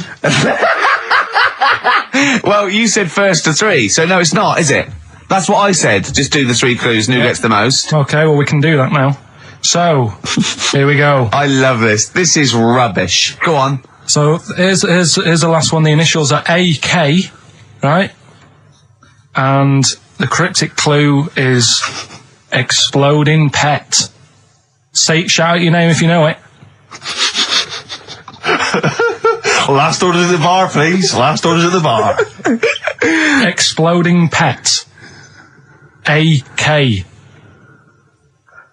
You're tuned to XFM 104.9, Karl Pilkington's quiz, Rockbusters. The format is still available. The highest bidder, please give us a call, or you can email ricky.gervais@xfm.co.uk. Is it a band or a singer? I'll give you a bit more of a clue. It's a pop band. Okay, we wouldn't. No, it's Tommy Kissam. Yes. Hey. Oh, this is amazing radio. So who was that won? That was Sam who won. So it's 2-1 to Sam. So he wins. What does he win, Karl? He wins some CDs and some videos. No, he's got obviously now, Sam, if you're ready, take the spot. You're going to do the gold run. Away you go, Karl. I haven't got any more. You're a fool. Right, stay on the line. We're giving both some presents. Play a record for. Rick, I'm going to shoot off. Not come. XFM 104.9. We're not here. This next clip is one of my favourite clips. Look, it needs no introduction. Here it is. Another holiday. Well, it wasn't holiday. Well, it was. You had 5 days off work. Why isn't it holiday? You had 5 days not working for a living. You know how many days holiday gets a year now? 29. Oh, that's more than teachers, isn't it? It makes me sick. It makes me sick. Well, I know the kind of hours you work, Rick. It's mad. I mean, if you're not in work by midday, you're furious. No, but I mean, I'm always... 29's normal for the normal working person. Yeah, but, you know... And anyway, it wasn't a proper holiday. I went to see my mum and dad. It's nice to see them and everything, but it's not holiday, is it? Why? It's not going away. It's not getting on a plane, is it? Going away. Oh, is that definitely a holiday? What happened before 1950? I don't know. People used to go... Yeah, exactly. People used to go to Blackpool or Brighton. That was holiday. Yeah, but I didn't Where did you go? Went to Wales. There you go. Lovely holiday. Lovely holiday. Have a holiday in Wales. That's what they say, innit? Come to Wales and have a holiday. That's what they say, innit? So come to Wales and meet your parents. Come to Wales and have a lovely holiday. Right. Well, anyway, it was good and that. It's always good to see him. Right? Yeah. But week off work. Do you know like my mum likes gnomes and stuff? Yeah. Right. Of course she does. She's lived with one for 30 years. She said, get your dad to take us to this park where they've got 6-foot gnomes and stuff, right? Have a walk about. Sounds like a nightmare. Yeah. Sounds like a living nightmare. Keep an eye on Karl. Yeah. So anyway, he stood still for 2 minutes. Someone bought him. No. You can't buy them and that. It's like a little exhibition thing, yeah. Right?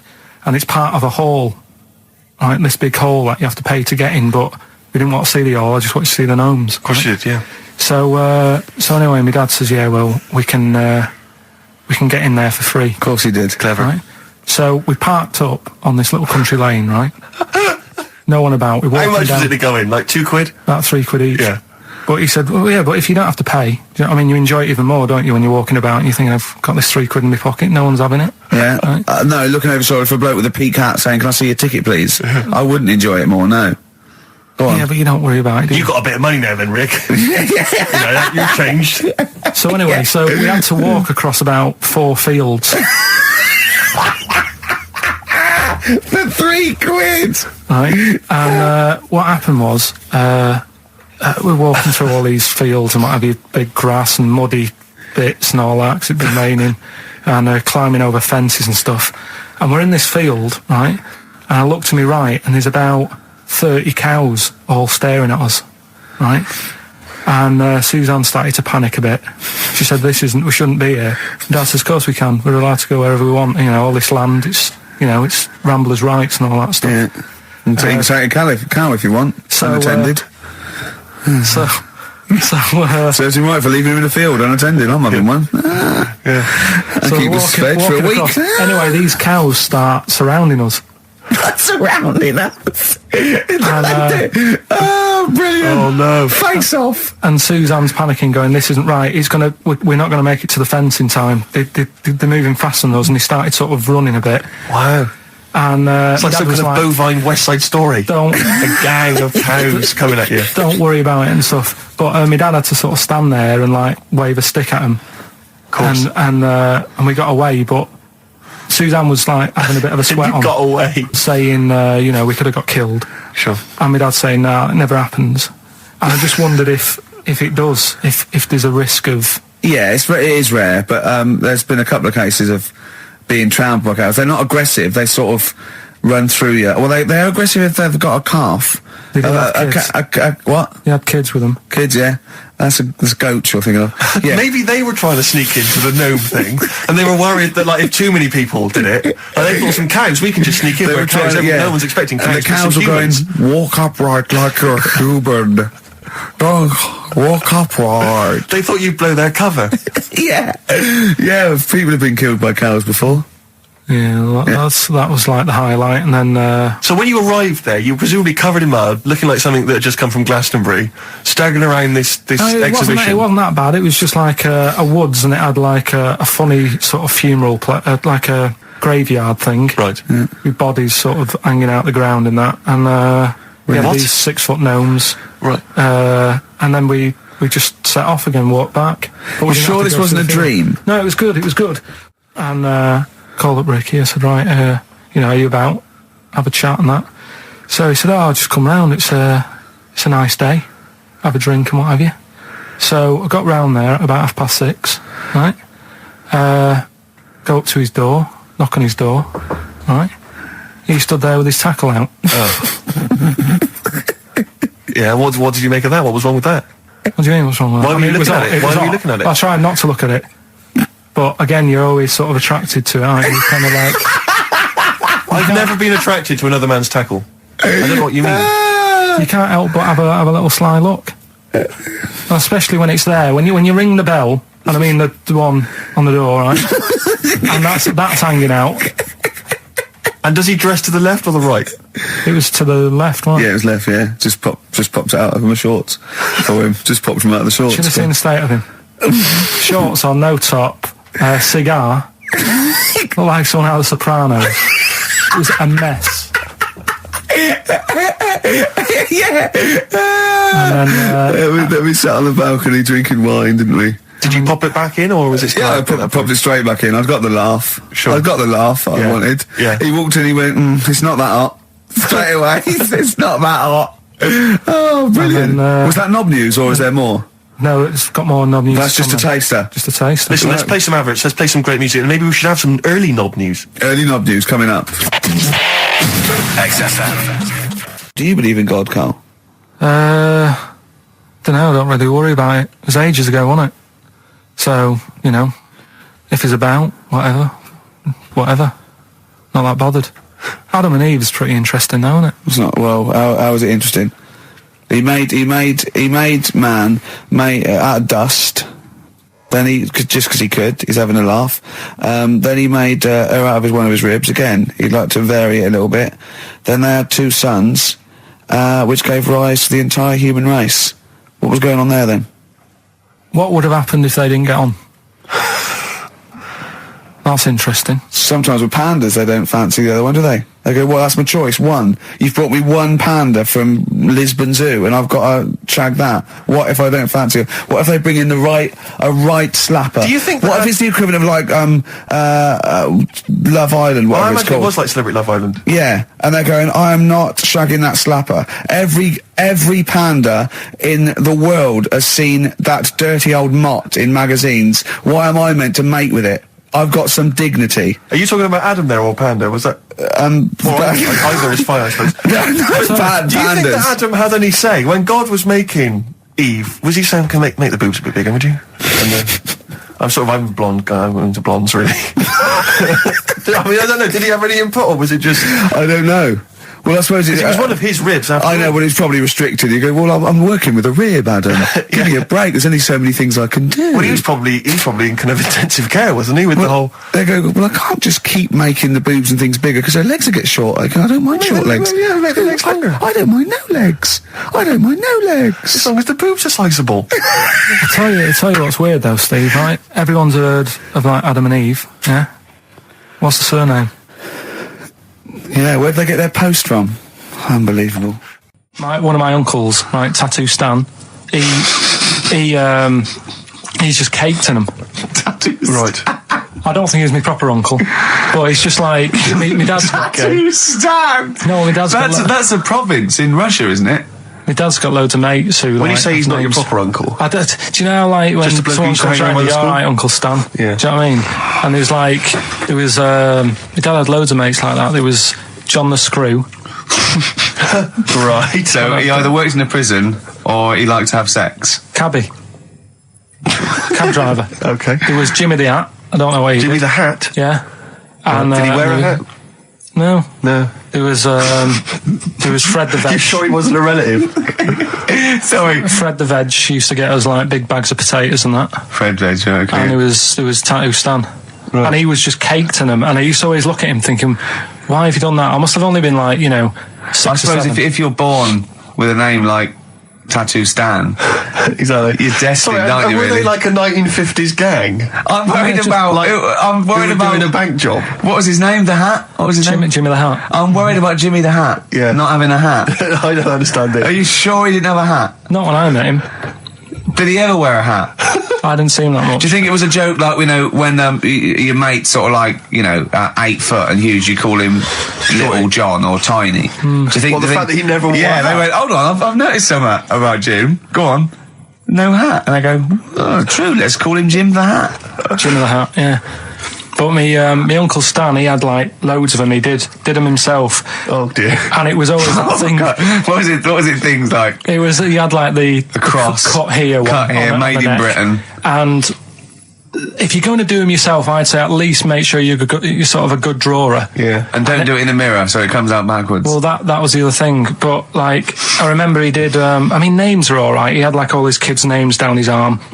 And, what are they called? Yeah. Oh, God, it's Tattoo Stan Jr. Yeah. And Paul shits to bed. I'm trying to.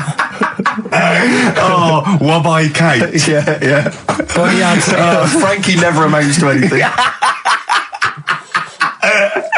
Oh God! So he had like. Johnny, I don't think he's mine. So he did all this. I don't even know why I'm telling you about tattoos. No, nor do I, Karl. 50 Cent in the club on XFM 104.9. We're playing our favourite singles of the year, yep. And we're looking back over some of our favourite clips of the year. Embrace, Glorious Day on XFM 104.9. Rick, there may be listeners tuning in thinking, they've got something better to do, for instance, switching off the radio and just staring blankly at the wall for the next half an hour. But no, because what they're going to miss is our grand finale to this, which is, of course, sponsored by Lindauer's, the sparkling wine solution to a hot summer's day. That we're going to be firing a cork. Did you just make that up? Yeah, pretty good. Good. They're going to be firing a cork at Karl's head just for the sound. I just think it's sound. Huh? It's not happening. Yes, it is. You said no. We've said it is now. We've promised it to the listeners. Yeah, come on. I'm not happy with it. Why? Because the pain. Well, I've never had it done, so I don't know how painful it is. Well, what reason to do it then? Yeah, we've got to try it out, haven't you? You're perfect. It's like a little cowbell or wood block. That's what I'm hoping for. Yeah. I'm hoping for pop. And I'm going to film it for my website. Brilliant. So go to that this week, rickygervais.com, and see Karl Pilkington getting hit. A high-powered cork coming out of Lindauer sparkling wine. Lindauer sparkling wine. And of course, if you want to send us anything in, and perhaps next week that you feel we could actually that'd be great. That's us to do. This is like interactive because a lot of people plan the show. Like Dr. Fox plans his show. We sort of come up, we riff on the. So that's a great idea. Send stuff in that we could harm Karl with. Yeah, we harm Karl. We do a jingle. Harm Karl. I've always wanted one of those George Foreman grills. I've always wanted one of them. I know, but that's too much, isn't it? What if we just pressed his head inside it? We'd have to put it on. Put it on. See. Just squeeze his head inside it. I've got to do that thing with a tea towel one day. You know that thing I did with a tea towel? You put a tea towel around his head, right, tie it. I put a wooden spoon in, and you only have to turn it like a couple of inches, and it kills you, doesn't it? Yeah, sure. It really is, yeah. So we'll be firing a cork at Karl's head. I'll be filming it for the website. So that's coming up about 10 to 3. Look forward to that. Yeah. Do you know what? I'm loving this. This is my. Just being in a room with him. I just can't. I want to squeeze his head. XFM 104.9 playing Green Day. The studio's falling apart. I know, his microphone broke. I don't know why Lindauer's, the sparkling wine, want to be associated with this shambles of a show. It is falling apart. This is awful, this studio. It's got to be fixed. Right now, Karl, come on here. It's the time where I'm going to let a cork off. Do you want to film this, Steve? Yeah, that'll be available on the website next week, rickygervais.com. So see Karl getting hit. One bloke suggested we leave the metal cap on because it's get a better pitch, but we take that. He's straight. Let's get the camera ready. Get the camera ready. Ready? So if you just joined us, we are using some Lindauer's sparkling wine to basically, what can I say? We fire a cork at Karl's round head. Hang on a sec. Let me just put the headphones on. All right, film this then. Okay. It's in position. Look. Just firing up. Okay, Karl, come on there so we can see your head a little bit. We want to get the noise, the microphone there. Right, ready? Hold on. Good. So you're just doing it. Hold on. Now it's in position. What if it? Ready? Yeah. Oh God! Oh no!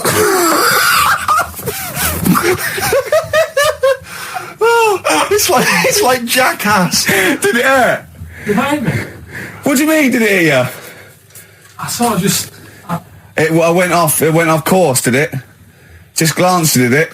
Right, Lindauer, you're going to send us 8 more bottles, please. Yeah, we're going to get this right. Wait, what were you thinking during the quiz then, when the questions were coming out? What were you thinking of? Well, what it was, right, just before the quiz started, I had to go to the toilet, right, because the rule is, right, people who don't go to it, once it starts, phones off, no more toilet. They take it dead serious, don't they, right? Yeah. So, I went to the toilet. Now, I'm not being out of order here, it just got me thinking, right? I went to the toilet, the gay fella in there, right? There was a gay fella in there? Gay fella in the toilet. Now, how could you tell? How did you know? Just typical, everything about it, right? Everything about it, right, yeah. Oh. What, large handlebar moustache, leather cap. Butt plugs, amyl nitrate. Could I just say that these views do not reflect the views of the management of XFM or me and Steve. Or most of the people in this country. Go on, Karl. What's your problem? Yeah, but this is what I'm worried about, really. But this is why I only got Danny Minogue right. Right? Because this was floating around my mind. Went to the toilet. Now, go into the toilet. They have like men's cubicle and they have women's cubicle. Yeah. Now, without sounding out of order, is it wrong for me to think gay men should have their own little cubicle? Go in. They should have their own. Well, not cubicle. You mean an actual toilet, I suppose. When I was at the urinal, Yeah. normally, there's a fella there, and then you go, all right, and there's no pressure. But I couldn't go. I was thinking, should I wait? If I go into the toilet, it'll look obvious.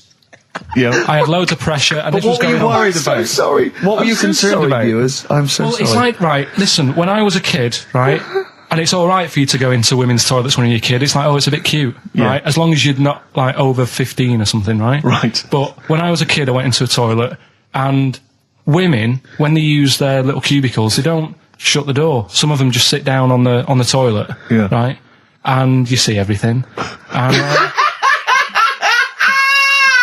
no, seriously, that's probably one of the first times I saw, like, a woman. Yeah. That, right, and my Auntie Nora when she was staying over. What happened with your Auntie Nora? She was, she's into wearing caftans. Into wearing what? Caftans. Oh, yeah. What caftans? Big, bellowy sort of dresses. Right. And, I used to sit on the floor at home in front of the telly. Sure. She was on the chair behind. Yeah. She did a bit of a sort of a Sharon Stone scene. Oh, God. Yeah. Did you see it? There was no underwear. No. What age were you? What was it like? What age were It you? was like a ripped tennis ball. What? Right, we're off air. Either that or put us in for the Sonys. Okay, what's the next one? What's the educating Well, Ricky? I don't know. See, like I say, I was looking around and there's stuff that is interesting. Right, I was looking on the web. But there's no point. Well, it's just that I found one about... What's the point? About a lad who 8 years old, but he's still breastfed. Now, I don't know if you can get anything out of that. Is that what his mum said? So,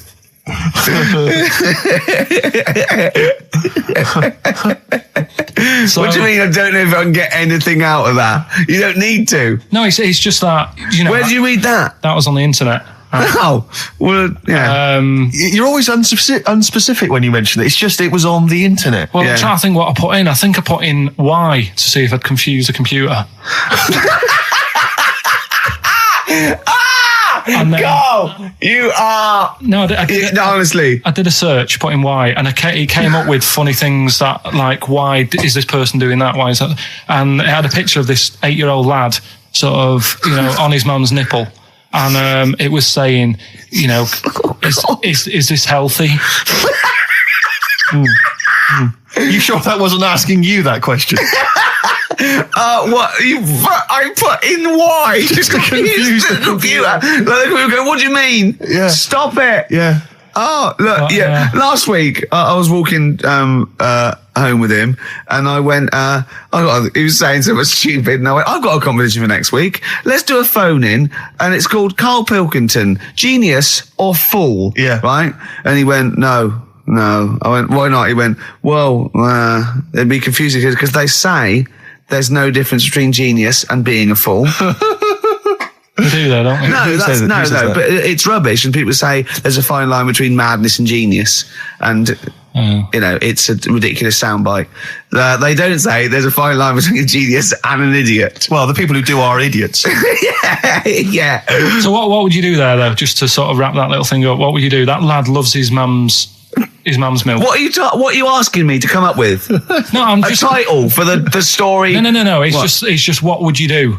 Right? What do you mean, what would I do? Well, it's causing a bit of a problem in the area, right? What area? In America, I think it was. Oh, America are a problem, are they? George Bush is worried about this kid who's breastfeeding at 8. Imagine it like this, right? Right. No, so, Carl, what are you asking me?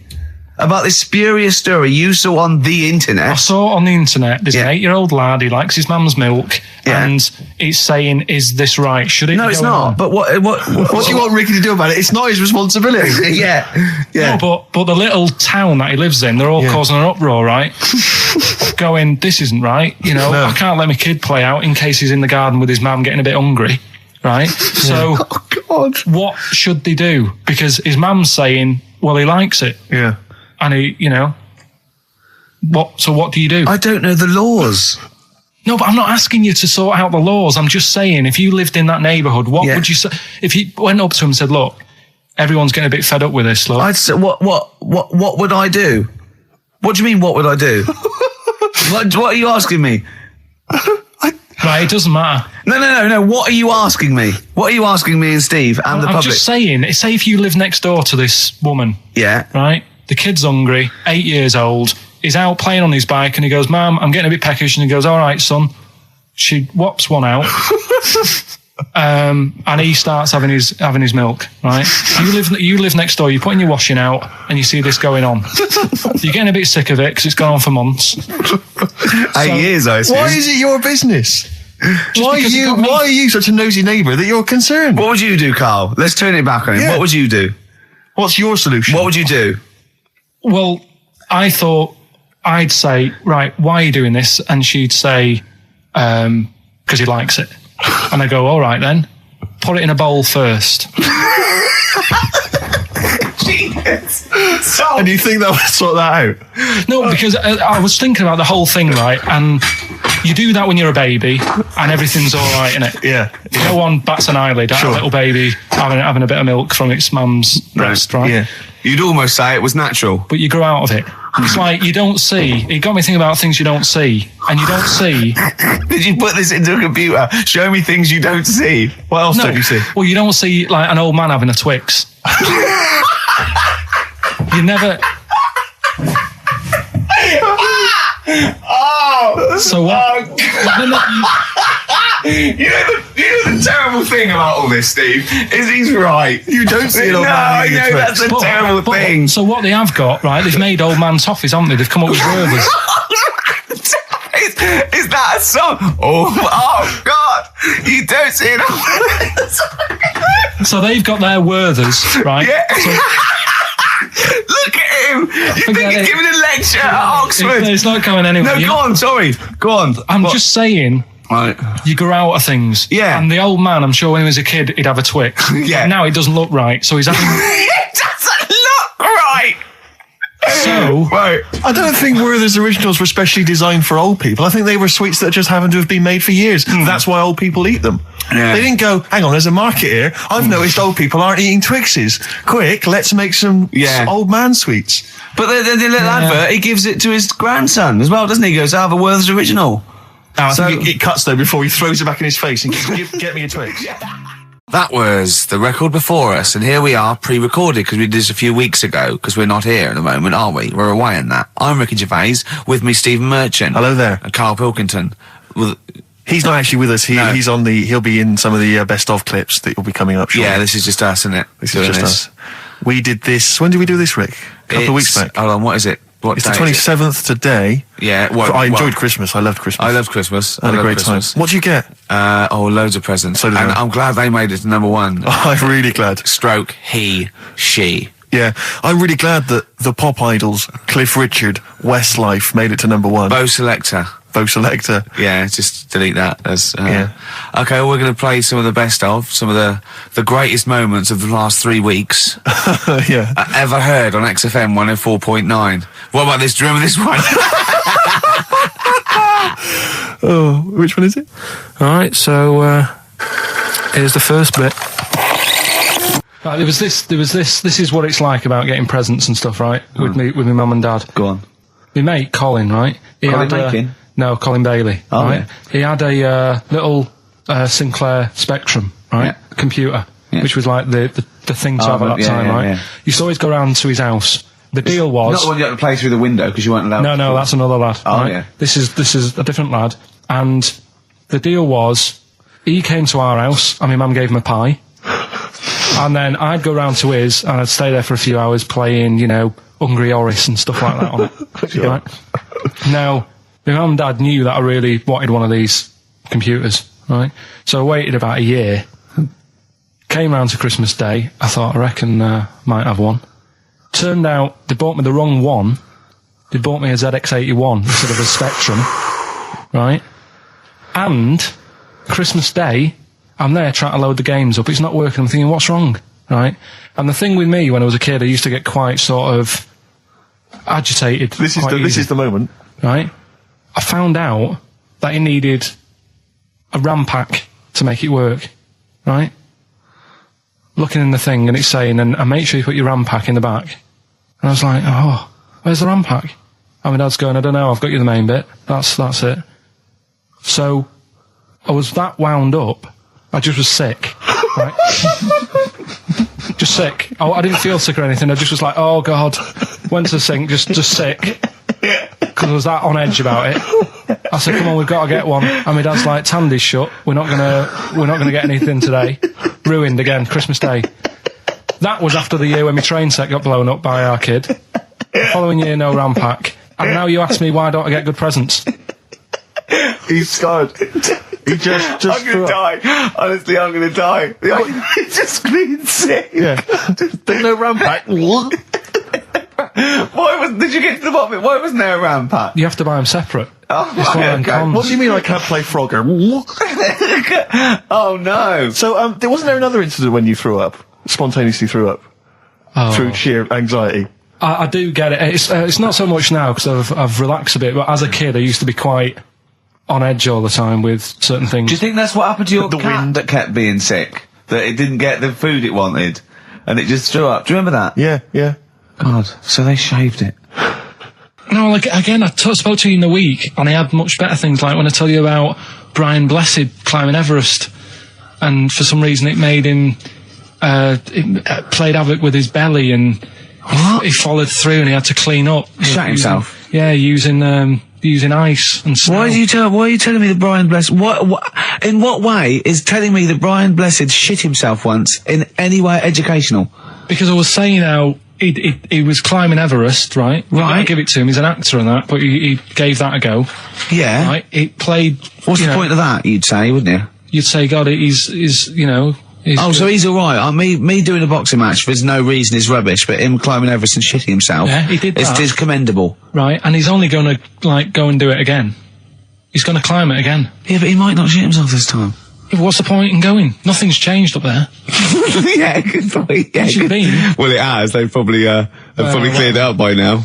Right, but it's slip on it. I can't even Read about Brian Blessed. Is it actually true, or have you libelled someone else? It was an interview with him in it. And what did he say?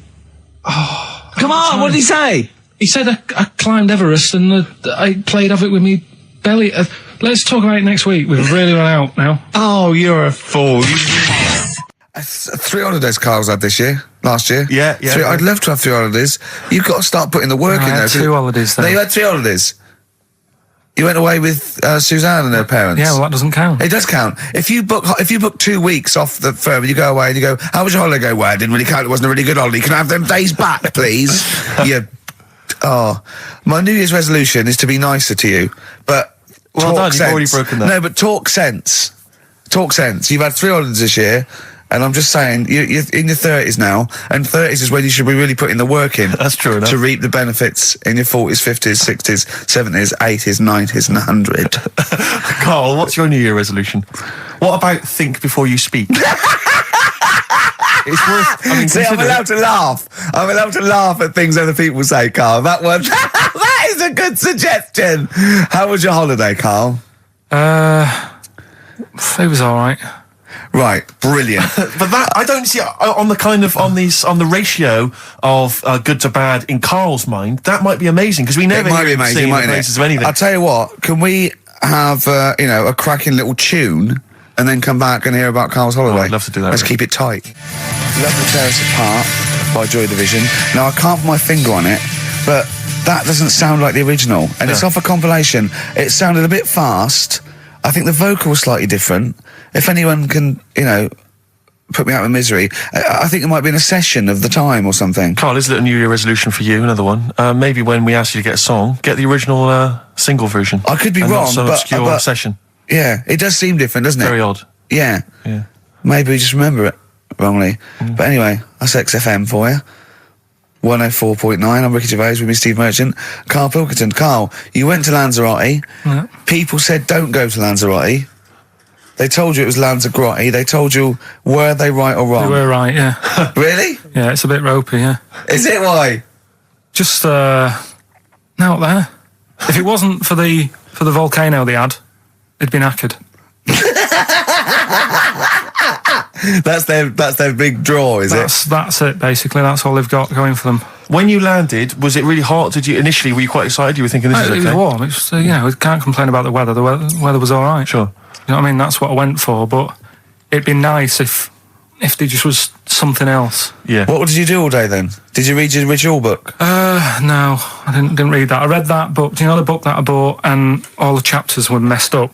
Oh, yeah. I bought a better version of that. All right. And I read that. Excellent. And then... Did it make more sense in order? Yeah, a lot easier to follow. Yeah. And then we went and had a look at the volcanoes and that. They've got 36 of them to look at. How many did you look at before you realised that pretty much, you've seen one volcano, you've seen them all? Probably about 6 or 7. Really? Yeah. And then when you got to the 8th, you thought, now I know what this is going to be, Suzanne. This is going to be like a mountain with a hole in the top. Yeah. Really? But it happened years ago as well. It's like, just keep a couple, fill the rest in, tidy it up. Fill the rest in! Yeah, no, Well, getting some builders. No, seriously though. Okay, 4 million tons of concrete, please. They're an absolute death trap. Yeah, what do you mean fill them in? Do you know what a volcano is? It's just a hole, isn't it? That's happened. Well, it's more than the hole. It's more a portal to the magma in the centre of the earth. Back in 1730 it happened, and they still haven't sorted it out. Well, when you say it happened, volcanoes were made a lot longer ago than 1730. No, but the one that did Lanzarote in. Right. Sort it out. What would you suggest? Well, how can they fill it in? It's joined. It's all joined. No, but what I'm saying is... the big plates of the earth are all joined. All the magma's joined. With the trade centre thing, that happened. They cleaned it up, sorted it out, they've moved on. That's what I'm saying. Whereas Lanzarote have just gone, leave it. It happened back in 1730. You misunderstand me. How, in the name of God, can you fill in a volcano? You ignorant twit. No, but it's not just the holes. They've actually left the lava everywhere. That's what I mean. It's not just the big holes. There's lava everywhere. But it's molten rock. They can't just pick it up like they're like a carpet. Put it in the holes. The holes are there ready. Just push it all in. That's what I'm saying. Do you know what a fable is? I've got a rough idea. Okay, it's a thing that uses sort of metaphor, analogy, just to explain sort of morals. I mean, they're very very old for a start, and it's all. I'll give you an example of one. A quick one. Oh, the one about the dog with 2 bones. He goes to a dog's got a bone. He sees a reflection in the lake, and he thinks, "Oh, that dog's got a nice bone. I'll have that." And as he goes to get that one in the reflection, he drops the one he's got, and that's one about I think I was told one when I was younger. Go on. I think it was one. This young lad, he's got a dog, right, and he's about 8 years old. And this dog, he's had it since he was about 4, and it's a bit tired now, and he chucks sticks for it, and it doesn't go for it.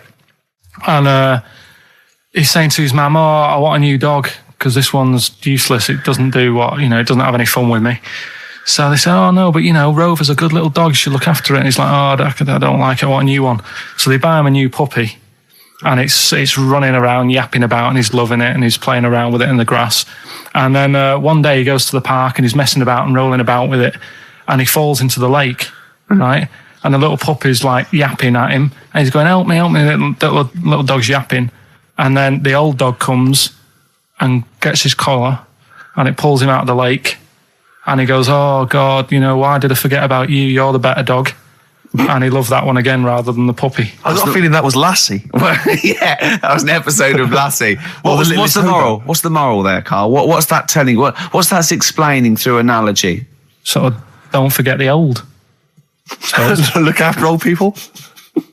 I remember there was one I heard once about a young boy who got trapped in a lake inside a cage. But he loved his trainers so much. He wasn't going to get them wet. But even though he had to get out there, and even though he thought that was the important thing because it's material value, he actually drowned, and the trainers were no good to him then. That was Bowie and Waterloo Sunset. Love that. Love the original. Love Bowie. Bowie was my gig of the year. These are my singles of the year. These are our clips of the year. I'm Ricky Gervais, with me Stephen Merchant. We're just picking some lovely little bits and pieces. Do you remember when we talked about this?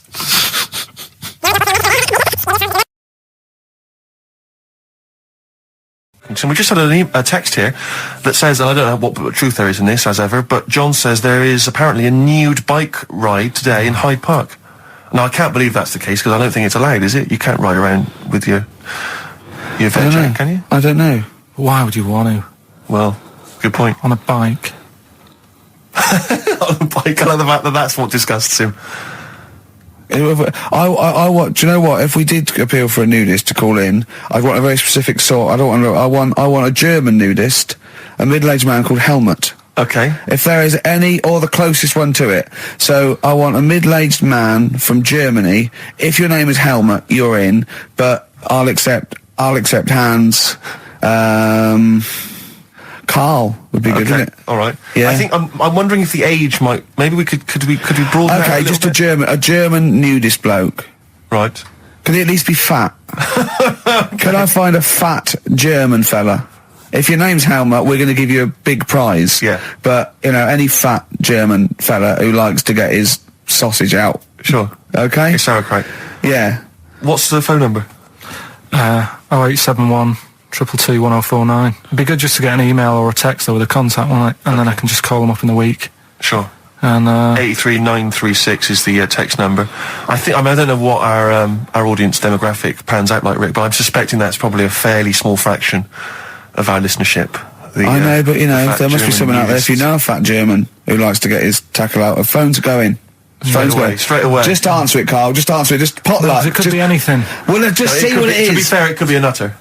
But just say hello. Just tell your turn. It's not straight away. He'll stay there, won't he? He'll stay there. Well, answer it. Answer it. Leave it. Answer it. Oh, you see this? It's gone. It's gone. There you go. He bottled it. So, just as well. Well, you took too long to answer it. There's a vicar in Australia who started sort of doing his services and all that in nude. Hot, isn't it, out there? Yeah, but the churches aren't. Churches are pretty cold. It was on some website. Of course it was. Yep. Just saying about a vicar and that who's there's a lot of nudists and that who want to get married. Do it, don't mess about with the wedding dress and that. Just snip up. Cheaper, isn't it? Well, I suppose it's so. I suppose if you believe in God, you believe that that's the way to be, innit? Because Adam and Eve and that. Yeah, but then in Adam and Eve, the shame made us dress up, didn't it? Yeah. Eating the apple and things. Yeah, but God didn't want that, did he? No, he wanted to see it all. He was loving it. He was having a whale of time getting a life full of all of that, and then the snake said, cover yourself up. Stitched him right up. What exactly is there then? Is it just a kind of moon-like kind of surround with just kind of dust and rock? That's exactly what you see. I was there when the Mars thing went wrong. Yeah. I would have just sent a camera crew there, filmed a bit of that, right, and say, here we are, this is it. Yeah. Ignore the little coffee shop in the background. Yeah. Right? This is Mars, because that's where it's like just loads of dust, holes everywhere. Tidy it up. Little round-headed aliens complaining, whinging, just like Mars. Yeah. So is there what's the best bit about the holiday? Come on, pretend you're Judith Chalmers. I have been doing. I would have done all. I would have said that. Don't bother.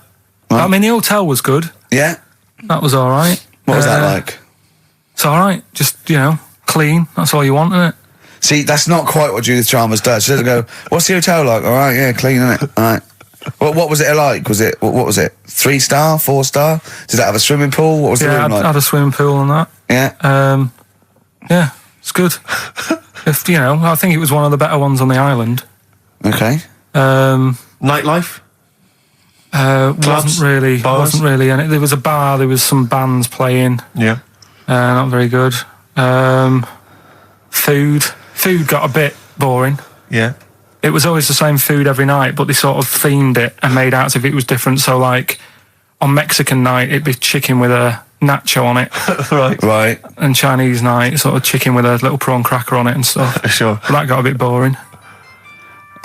That's me just turning on my phone, because I want to read to you a text that I got from Karl.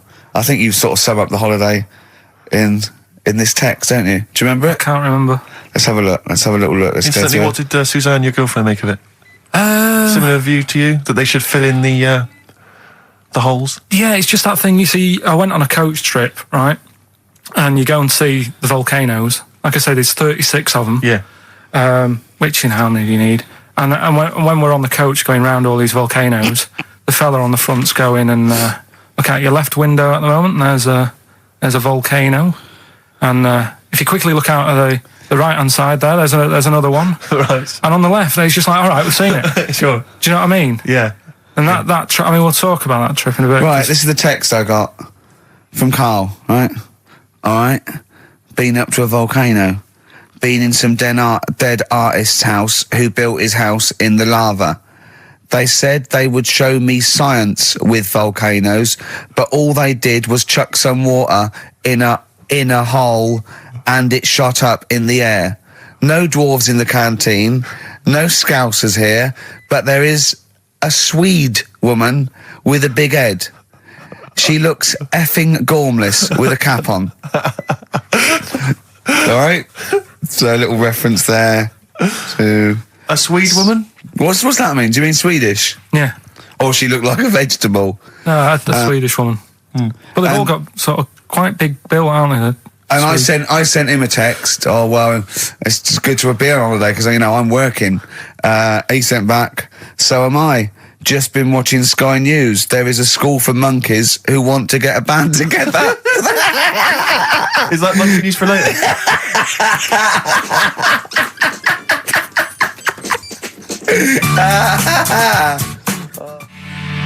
Oh My Corazon by Tim Burgess. I can't get enough of that. I love that chorus on XFM 104.9. Ricky Gervais, Steve Merchant and little Karl Pilkington.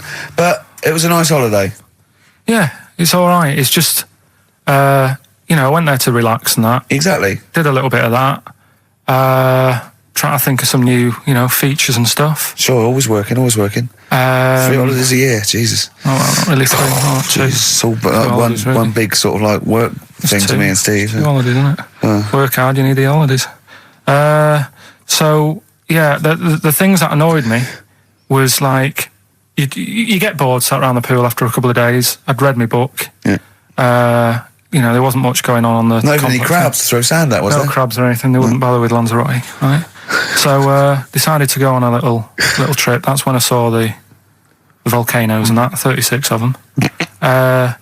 So, we go on the trip, and the thing that annoys me, it does happen every holiday that you go on. If you go on a sort of a package thing, they have these trips, right? And you pay about 40 odd quid, and they give you some wine to sort of make it feel like you're getting your money's worth. But how many of these trips have you been on then? Loads. Probably about 12. More holidays than I've had. Go on. Yeah, so anyway, so you're on the coach, right? And they take you for the volcanoes. They took us in the middle of nowhere. Yeah. Right. There's nothing else round there. Sure. It's like I say, it's like Mars, but with holes in the ground. Yeah. Right. And they sort of drop you off, and they go, right, everybody, see you back here in an hour. There's loads of volcanoes for you to look at, and a coffee shop over there. And for a fact, right, you don't need an hour there. You could just say, well, just keep the engine running because I'll have a look in this hole, we'll get back on, give us 5 minutes. Don't need an hour. Absolutely. But that they've got something going. It's a backhander, definitely. What, with the coffee shop? Definitely, yeah. They go there and they get everyone to have an ice cream and a coffee, and they sit down, have a fag, talking to the bloke. Yeah, and it's like, cousin. Yeah. How much was the coffee? Was it probably about 3 each euros? So I think it was 3.50. Sure. Yeah. Which is, I don't know what, that's about 2.5 quid. Yeah, they've stitched you up. Go on. Talking about this the other day. What was it now? Listen, a fella. No, listen. Do you want, all right, no, go on. All right, he's got it now. Go on. This fella goes to the doctors, right? Oh, right, okay. Right, if this isn't any way apocryphal, stupid, illogical, impossible, right, you are never, ever speaking again on radio. So make sure this is at least possible. I'll tell you what, I'll even give you improbable but possible. So if there's anything that breaks the laws of the universe or logic, okay, that's all you have to avoid. On you go. Right, so this fella, right, he goes to the doctors because he's got earache. Right, okay, if a chimp's living in his brain... Go on. So he's got earache, he's sat in the waiting room and his ears all bunged up and it's hurting a lot and what have you. So the doctor comes out and he goes, right? And because his ear's all bunged up, he doesn't hear it that well, right? So he thinks it must have been me, right? So he wanders in. Keep going. Anyway, I'm going to hate this. I can just feel it in my bones. Steve, I'm going to let you take over. Okay, Let's hear it. Come So on. the doctor says, sit yourself down there, right? So he sits himself down. He goes, right, take your pants off, right? So he's thinking that's a bit odd. Anyway, he heard that though. He apparently he took his tackle off. The doctor did some operation. What, there in the waiting room? No, in his office. In his office, yeah. What? Wait. So he removed what? His genitals? Yeah. In his office? Why, Carl? Why, Carl? Because he hadn't called him in. Oh, he'd called in the bloke who wanted his testicles taken off, and he didn't do it. What? So the doctor went out and said, Mr. Jones, who's here to whip off your cock and balls, just here and now, right?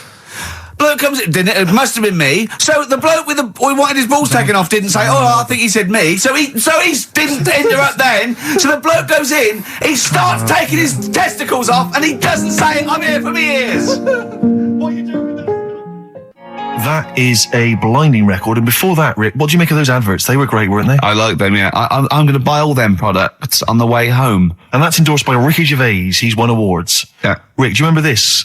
This was a hilarious moment. No, you'll remember this when you hear it. It was when Karl said something that was basic. Well, I think for a lot of people it sounded like a lot of old bollocks. Carl's found love on the street before, haven't you? How's it going with your bird, Karl? Are you married? No. How long have you been out with her? Going out with her? 7 years. Because, you're quite a simple man. Yeah. You're sort of a simple In a in nice many way. ways. I mean, Yeah, in you're the like best Helen sense. from Big Brother. Yeah, you're sort of nice enough, but I look normal. well, yeah, you sort of do. But you could be one of those that just suddenly go mental with a pen. Yeah, do you know just what I mean? stab people through the eyes. Yeah, you sort of look normal. If I wouldn't really want to wind you up to a point of frenzy. How did you meet your girlfriend? Through work. What, through her work? What, you phoned up and said We worked at the same place. Oh, you're right. Yeah. You're quite an enigma, aren't you? Could you give us more on that? At work, you met her at work. What, she came in selling sandwiches? She was going through the bins outside. What do you mean you met her Why at are you work? having an attack on me? You're the not one having an who's attack sad and lonely. Oh, he's done you again. Yeah, but what I thought was interesting was I just scratched at him and he just went mental. Yeah, no, It's like a but bear caught in a trap. It's funny, isn't it? You'll never learn. Carl, No, I was just interested to find out what the story was, because it might be a really romantic story. Well, it's not. All right, jeez. I love the fact he doesn't want to talk about his love affair. I was thinking about you in the week, and does it worry you? I mean, you sort of joke about it now, and we're talking about it in the office, is Steve really touchy about the way he looks? And Oh, what's this? Where's that come from? he's done it again. He's done you again. I was walking home the other night, and I was thinking about it. And do you worry that when you're old, you will be on your own? You did start it though, didn't you? Well, Karl, I'm glad you brought this up. because I mean, for me, a lightweight, frothy entertainment show on XFM on a Saturday afternoon is exactly the place where I want to discuss the desperate, lonely future that's inevitably coming my way. Oh God! I'll tell you what will cheer you up and forget all that. A bit of Embrace. Oh, one of the most hated bands. I'm a little bit concerned about your toilet discussion. What exactly is your point again? I was just a bit bemused. You see, it's a tricky one. All I'm saying is, right, there I was at the pub quiz. I go to the toilet, not thinking about anything. I try to go, right? There's a little gay fella next to me. I love this little gay fella. Now, the weird thing is, there's nothing stopping him having a little glance, right? Because he's allowed in the fella's toilet. Yeah. Now, I'm not allowed to go into the woman's toilet and have a little look round. Right. So all I'm saying is, should they have another toilet area? What, for gay people? Yeah. And so this would be gay men and lesbians?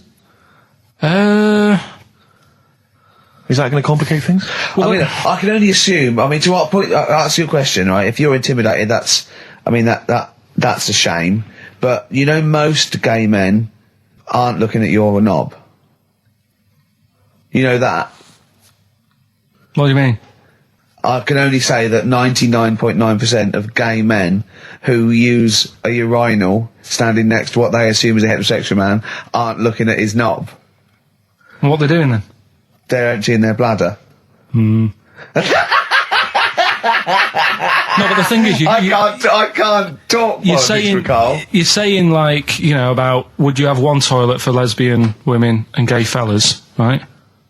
What does that mean? Would it be mixed? Would it just be? Well, would it have a man on one? That's heterosexual man. One little picture of a woman on the other, and then what? What would the little icon be? A man and a woman. A man and a woman. Just having a chat. Yeah. In pink and Doc But Martens. you couldn't mix them because then what would happen is you'd get people who are going, oh, I'll play up to this a bit. Or pretend to be gay. And yeah, you know, sort of grow a moustache and shave their head. And pretend to be a lesbian. Right. Yeah. So, I see. So, you know, people pretending to be gay so they could go in and have a look at the lesbians. Yeah. Right. So that would mean that we need 4 cubicles now, would we? Yeah, no, this is fine. 4 cubicles. So every pub How now... many toilets do we need at Every the pub's moment? now got 4 toilets. Oh, Karl, bisexuals. Yeah. Now, interesting. Bisexuals. How many toilets do we need now? Call the council. Do you use any? Huh? No. No, because they're interested in everything, aren't they? Because a little bisexual fella will be looking at your knob. Right, with them, Yeah. what you do, you just have a door, you open it, and there's one urinal there, so you can't get a queue. They have to sort of wait. I've just thought that, well, why can't there just be a thing between the urinals so no one can look at anyone else's knob? Wait a minute. Just to go back to Ricky's point, what stops, even if we've got the toilet for gay men, what stops the gay men who want to have a look at your willy going in the regular toilet and pretending that they're straight? Most men don't Who is going to police this? wear gay across their No, head. exactly. They don't have a tattoo. There's no branding yet in the British house where they have to declare. So we're going to have to expand this. What so we've do all you- got to carry identity Do you know cards. you can see a gay, can you? Coming a mile off. No? No, I'll just hold it in next time. No. Can you tell gay men? Do you know a gay man? I'd say probably if you did if you lined some people up Yeah. and said point them out, I reckon I'd get. But hold on, we're not talking about people dressed in leather with the arse cut out and an handlebar moustache. Yeah. We're talking about, the everyday, No, non-seen. of course, Oh, no. well, yeah, but I mean, suppose I put you in a room and there was 10 naked men, right? Yeah. And there's 5 gay men and 5 hetero. Could you walk along that line looking at those gay... Am I naked No, you don't have to be naked. Why would you have to be to naked? catch them out? Play a record! How would you catch them out? Get excited. Don't go into it. Don't go into it. Don't go into it. Play a record.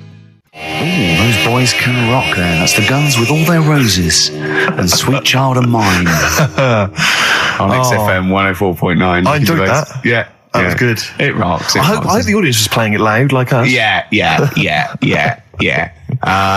Ricky Gervais, Steve Merchant, Karl Pilkington. Well, look at him yawning. How rude is that? Carl, what's wrong with you, man? Have you been up late? A little bit. Girlfriend was away, wasn't she, yesterday? Yeah, I always have a problem with that. I always have, because you don't go to bed, do you, early? Do you know what I mean? You sort of think, I just always find that thing that if, you're used to living with someone, Yeah. one of you will go, let's go to bed, then you'll go, all right. But when you're on your own, you go, You just forget to go to bed. I just stay up. Okay, stop eating now, Karl. You've ate all the food. That's just a plate. All right. Okay. Yeah. No, I stayed up and watched, there was a thing on about Dracula, Right. What, Dracula? and I found a flaw in it. Go on. Not the fact that he's the living dead and No. and drinks blood to stay alive and he doesn't reflect And he can in turn into a mirrors. bat. Well- and you can go on. The mirror thing, you can't look in mirrors, can he? Well, he can look in mirrors, but he can't see himself in a mirror. Yeah. That still doesn't work. Go Okay, on. go on. It doesn't work at all, Karl. It doesn't work. Go anyway. on. Well, Centre parting's always really neat. His centre parting's always... how does he do it if he can't look in the mirror?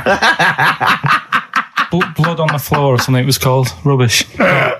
I love the flaw in the Dracula film is that his centre parting's too neat. How did he do it without a mirror? Oh. Was it a documentary about Dracula? No, Yeah, there was the real it's Dracula. The called- real Dracula. Yeah, the real Dracula, the It's true just a film. It had blood on the floor or something. It's called. Yeah. It's rubbish. We had a little lunch yesterday, didn't we? We did indeed. That was a nightmare. Yeah. I hate going out with you two. I was explaining to Karl, right? I like to excite Karl's imagination, right? And if it involves chimps or monkeys, all the better. Brains he likes, parts of the body, deformity. I know where to, what buttons to push. And I told him about this thing. I don't know if any of you out there know about this, but there's an experiment they did in the 50s, a clinical psychology experiment where there's your two hemispheres of the brain, okay? They're joined by a thing called the corpus callosum, right? Which is just a little flap of skin, like a little scarlet lead that joins your two hemispheres. And what they did, they cut that in half, and they thought it was a cure for schizophrenia, but what it turned out to be, or epilepsy, I think, I can't remember, was that your two sides of your brains didn't function together. You couldn't get information. I was telling Karl all this thing, and one of the things I told him was that they did it on a monkey, and it fought itself over a nut. Like its right arm was connected, by its left lobe of the brain, and it was fighting over itself. And Karl went, instead of like thinking this is amazing experiment, he went, would it have been happy if you'd given it two nuts? Yeah, I know.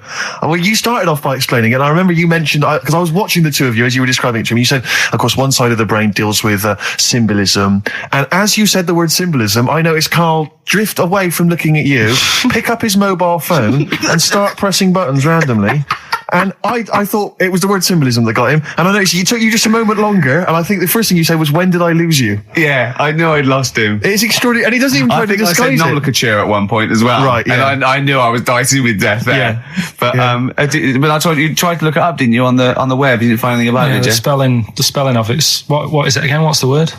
Corpus callosum. Yeah, so I couldn't do it. No, there's no point. Yeah. Don't bother. Give up. Don't bother. So if anyone knows any interesting facts about that, but yours hasn't been cut in half, has it, Karl? That would, again, might explain something. I'll tell you what we will be talking about later. I don't know if you're sort of aware of them, Steve. Go on. Bonobos. Oh, I don't know much about bonobos. I told him about he was looking for stuff. I said, put in bonobo. He was having no luck with chimp. And they're a form of chimpanzee, but they're even closer to us, evolutionarily speaking. They've got their social groups are more like ours. They're more intelligent, and he was loving it, weren't you? So is it human bonobo Karl? Is that how it works on the evolutionary ladder? Chimp Karl. Yeah. Talking about him. So we're talking about bonobos. You're excited about that? Yeah, That's coming up in monkey news? No, I think it's a bit of a monkey bonus. Placebo, Bitter End on XFM 104.9. This is pre-recorded. We recorded this a couple of weeks ago, before Christmas. I hope you had a great Christmas.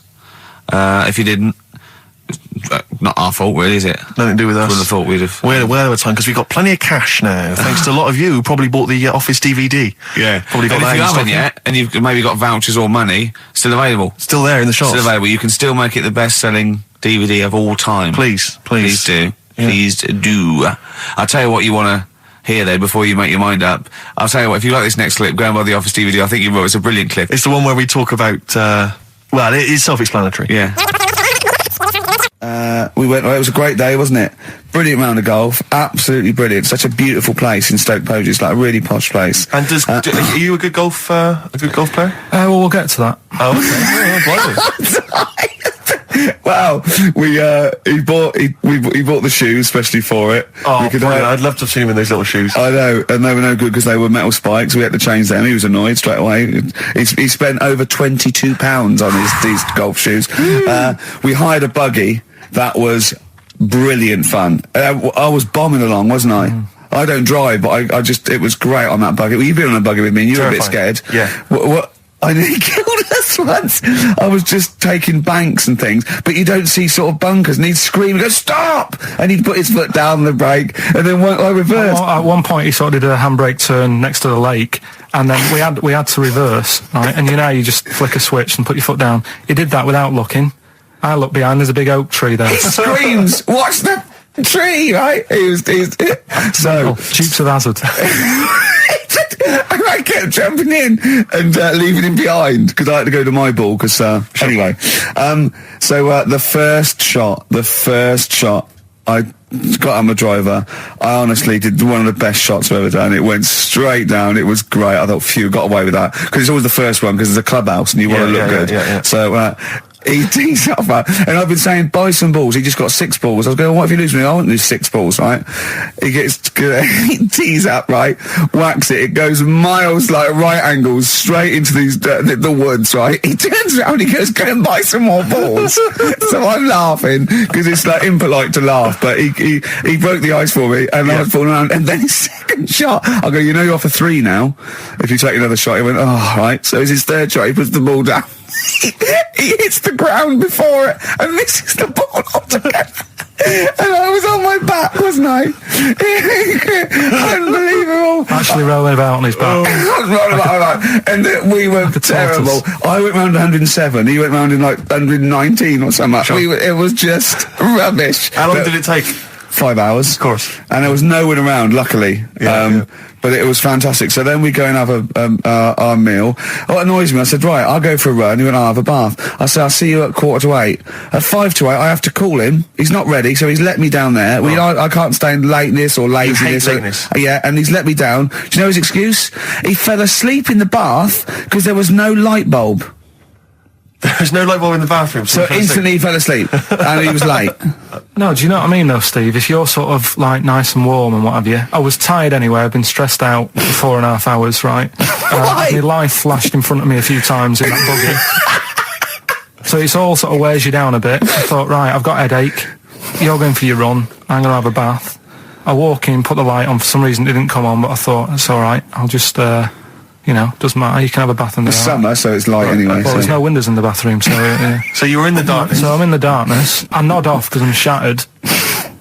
He calls up, hassling me. So I said, well, it doesn't normally take that long for me because, you know, I haven't got, like, long hair. I've got a dryer and so I can sort of one wipe. Yeah, he's already 10 minutes late, though, when I called. Well, 10 minutes. 10 well, minutes. this is late, next. Doesn't matter. Dinner wasn't till 7:15, so we had, like, another 20 minutes anyway. So it doesn't really matter. Yeah, but we said 7:45. So he's calling up, hurry up. So I said, yeah, all right. So I get out and dry and like me tackle and what have you. Calls back again 30 seconds later. You know?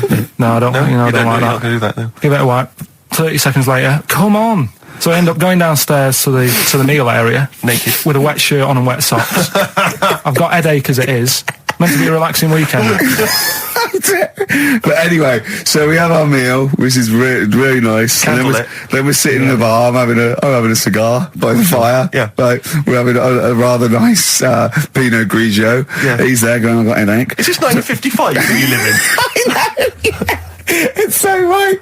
We are knackered because, you know, he's not used to work. I've seen him moaning, falling asleep. He's not used to it at all. And you've been on your feet for over half an hour. Yeah, right. So, we didn't even walk around the golf course. We had a buggy. Yeah. It wasn't even exercise. And now it's Karl's bit. It's the re-education of Karl. He's like Liza Doolittle.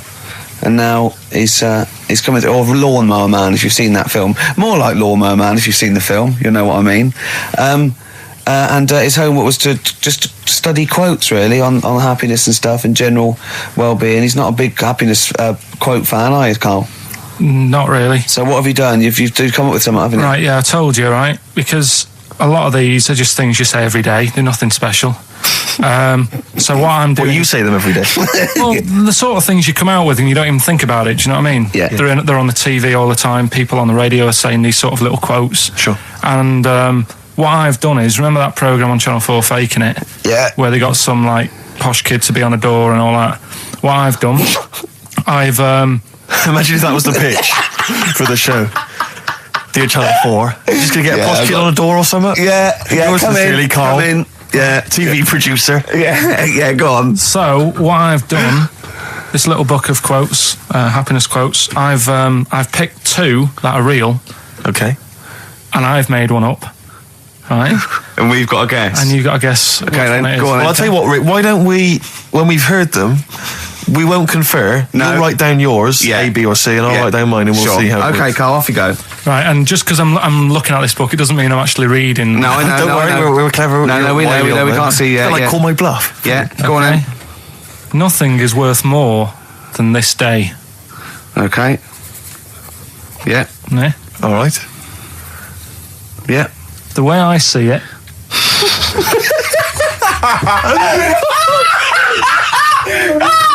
Oh God! We're getting to the bed. burst. No, hang on. My head's gonna burst. No, Hang on. this might not be Carl's. Oh, it might not be. How do you know I haven't tweaked them a little bit? Yeah, good Okay, point. fair Good enough. point. No, good point. The way I see it, if you want the rainbow, you got to put up with the rain.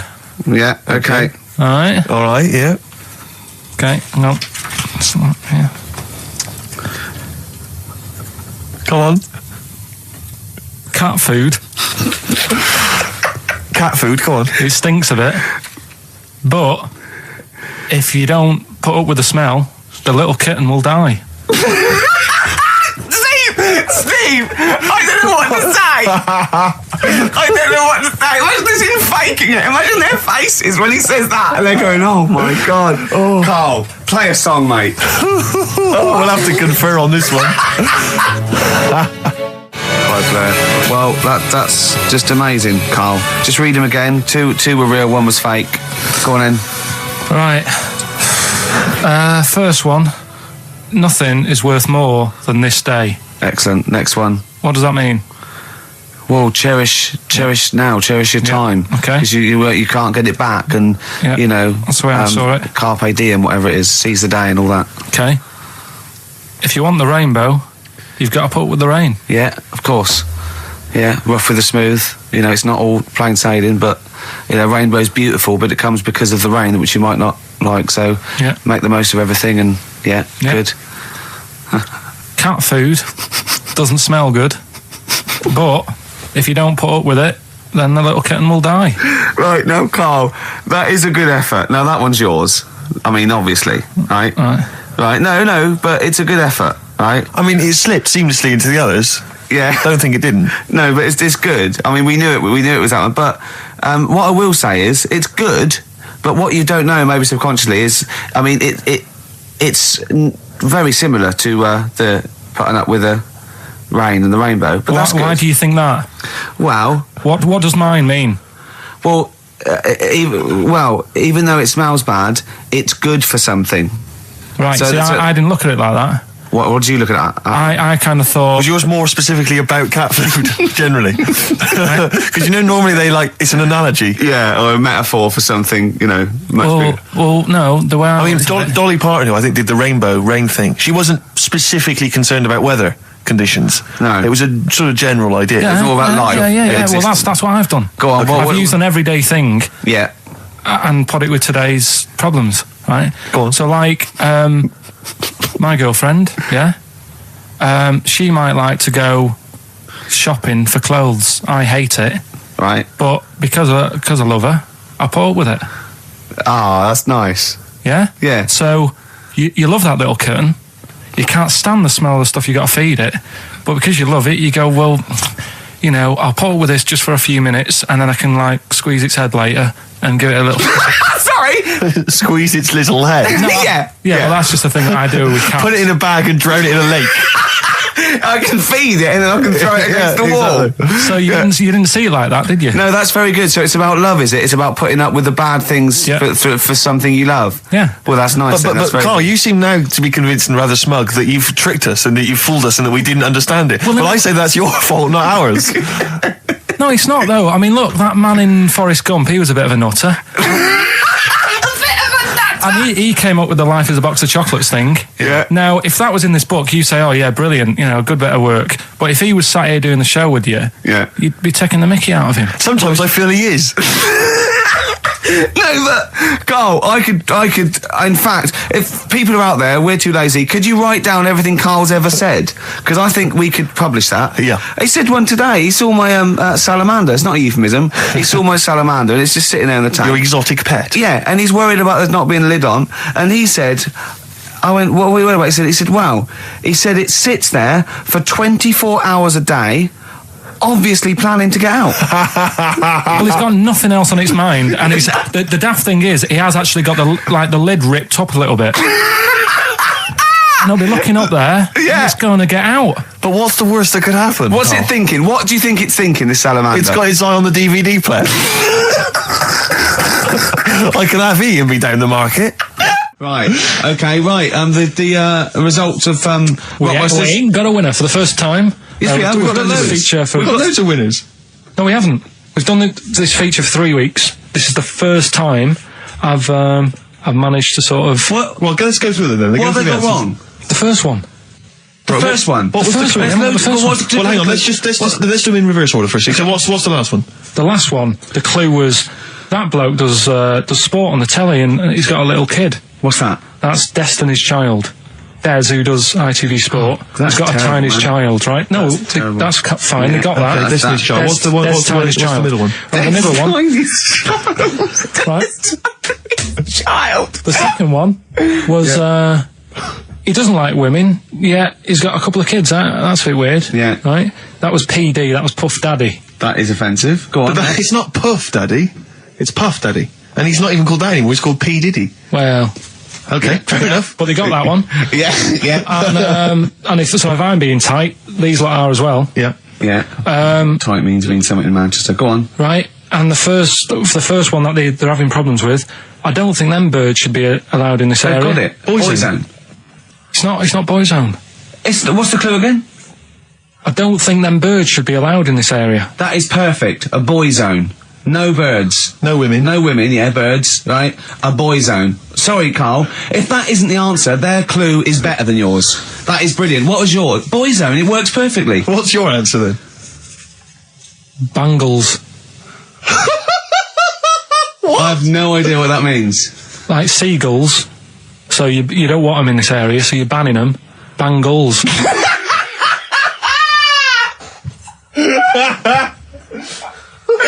Oh! Well, give it to Boyzone, because Boyzone's better. Don't use birds being allowed in this area, it's a Boyzone. I think we should have a rollover. Carl beat them. Carl beat them. You have to use his logic, surely. But theirs works. You can't do what am I thinking. No, that's not what I'm thinking. It perfectly. It works perfectly. I think you've got to give it to the ones that got the Boyzone. Well, how about, right, because they didn't actually get into my head and my way of thinking, heaven right? forbid. How about we just keep back the David Attenborough and they can have, I'll chuck in the Hellraiser, right? Okay. And Blondie album and the Madness one. Yeah, okay, pick a winner at random. Pick a winner, Steve. I'm going to give it to Paul Sloman, who got those answers, and he also says, P.S. Carl, you're a moron. So, I'm giving that to Paul, and good luck to him. Right, well, he's got a crazy night tonight. If we can rush these over to him, he's got a cracking Saturday night. Well, if I'm a moron, I might get your address wrong when I send them to you. Ooh. Coming right back at you, Paul. Yes. Right. So it was last week when there was a little bit of confusion over the one for Holly Valance. Right? Of course. I don't think it was confusion. I think it was your error. No, it wasn't. And it was Holy Valance, and you meant Pelmet. Then Becky, who called up that time and said, if you're getting mistaken with Pelmet, right, she sent me an email in a week saying, I've done a bit of research. Yeah. It was my fault. I've made an error. Yeah. It is a Valance.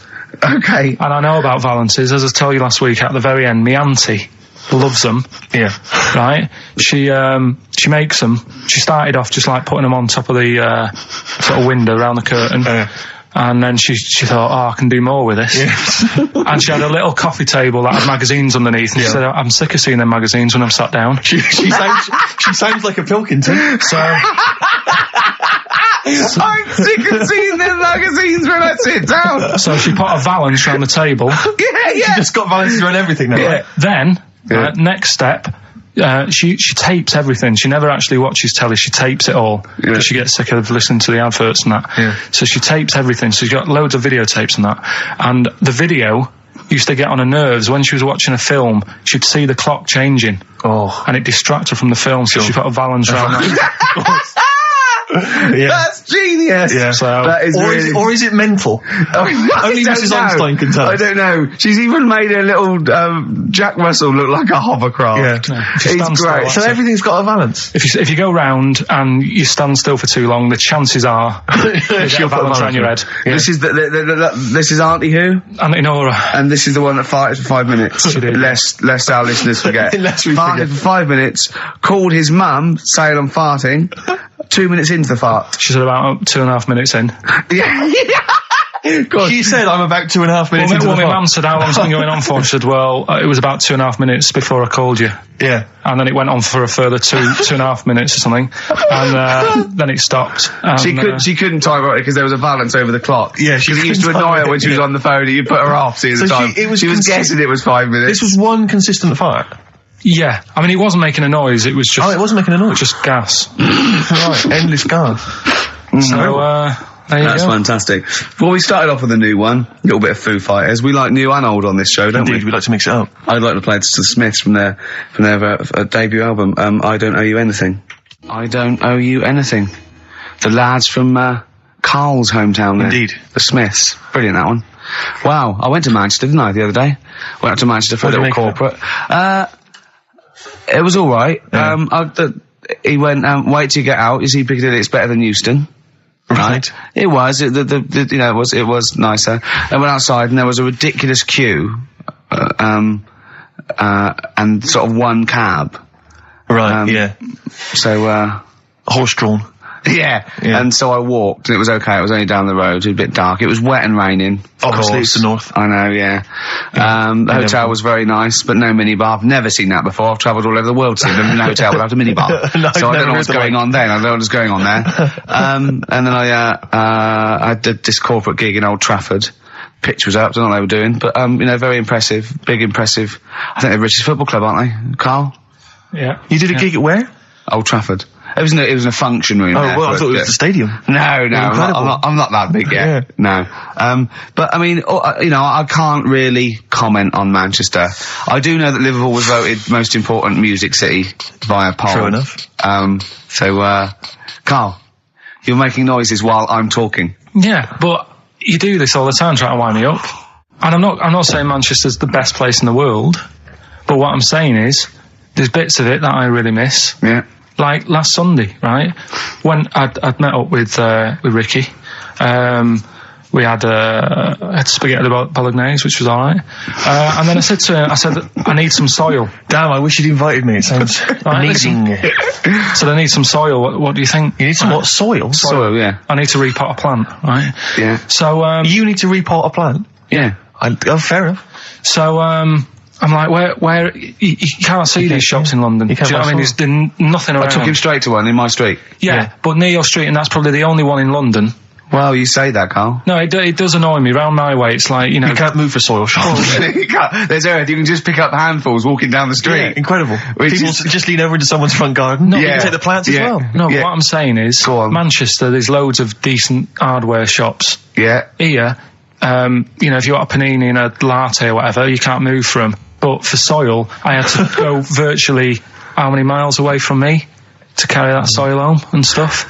Yeah. It's not good. I mean, London's all right, but if cities were sort of marked, it's neglecting the peat market, really. Well, there's barely any mulch available in central London. I'm sick and tired of not getting a good decent compost of a Sunday. Indeed. So I'm thinking of moving to the north, where there is loads of soil and gravel. Indeed. And animal shite.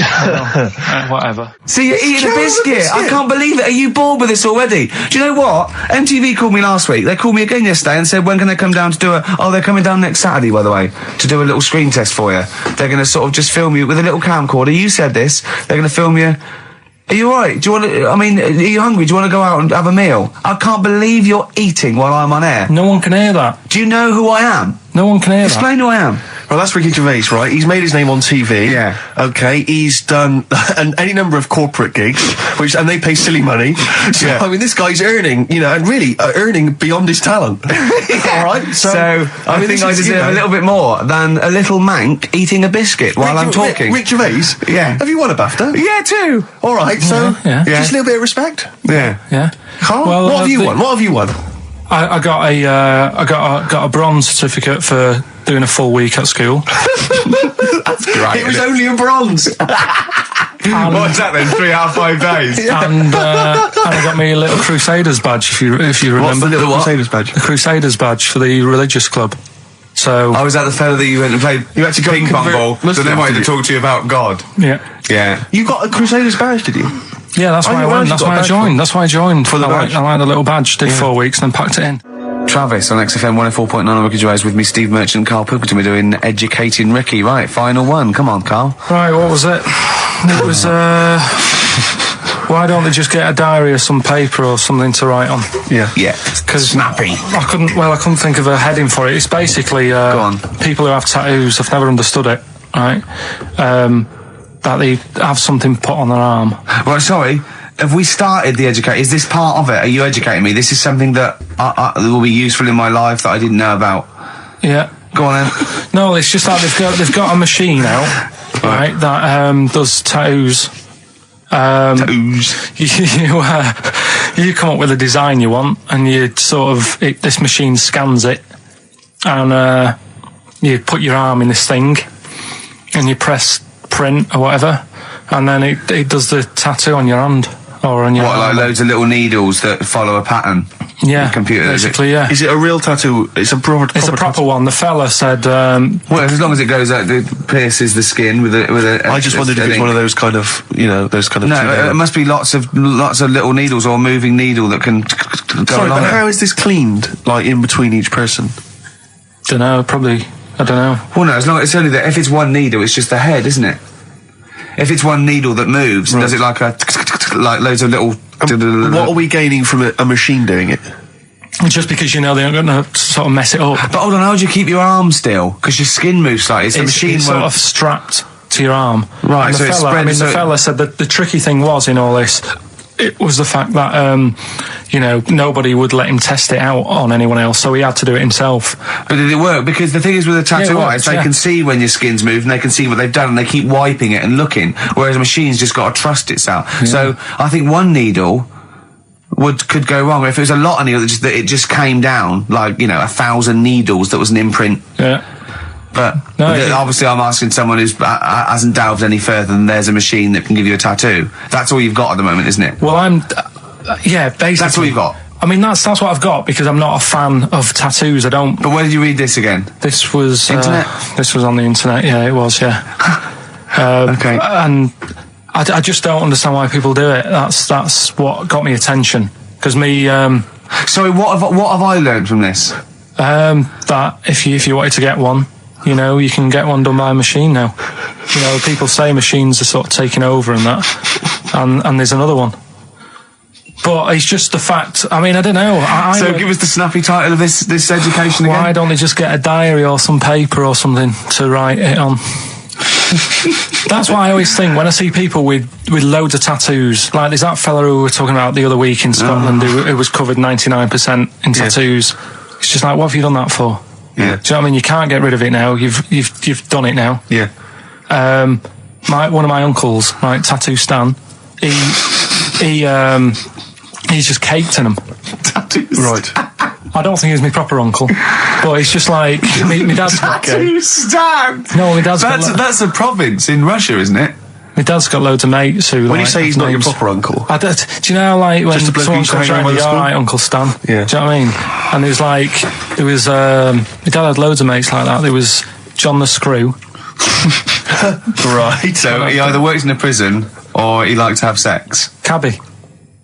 Cab driver. Okay. There was Jimmy the Hat. I don't know where he Jimmy did. the Hat? Yeah. And, did he wear a hat?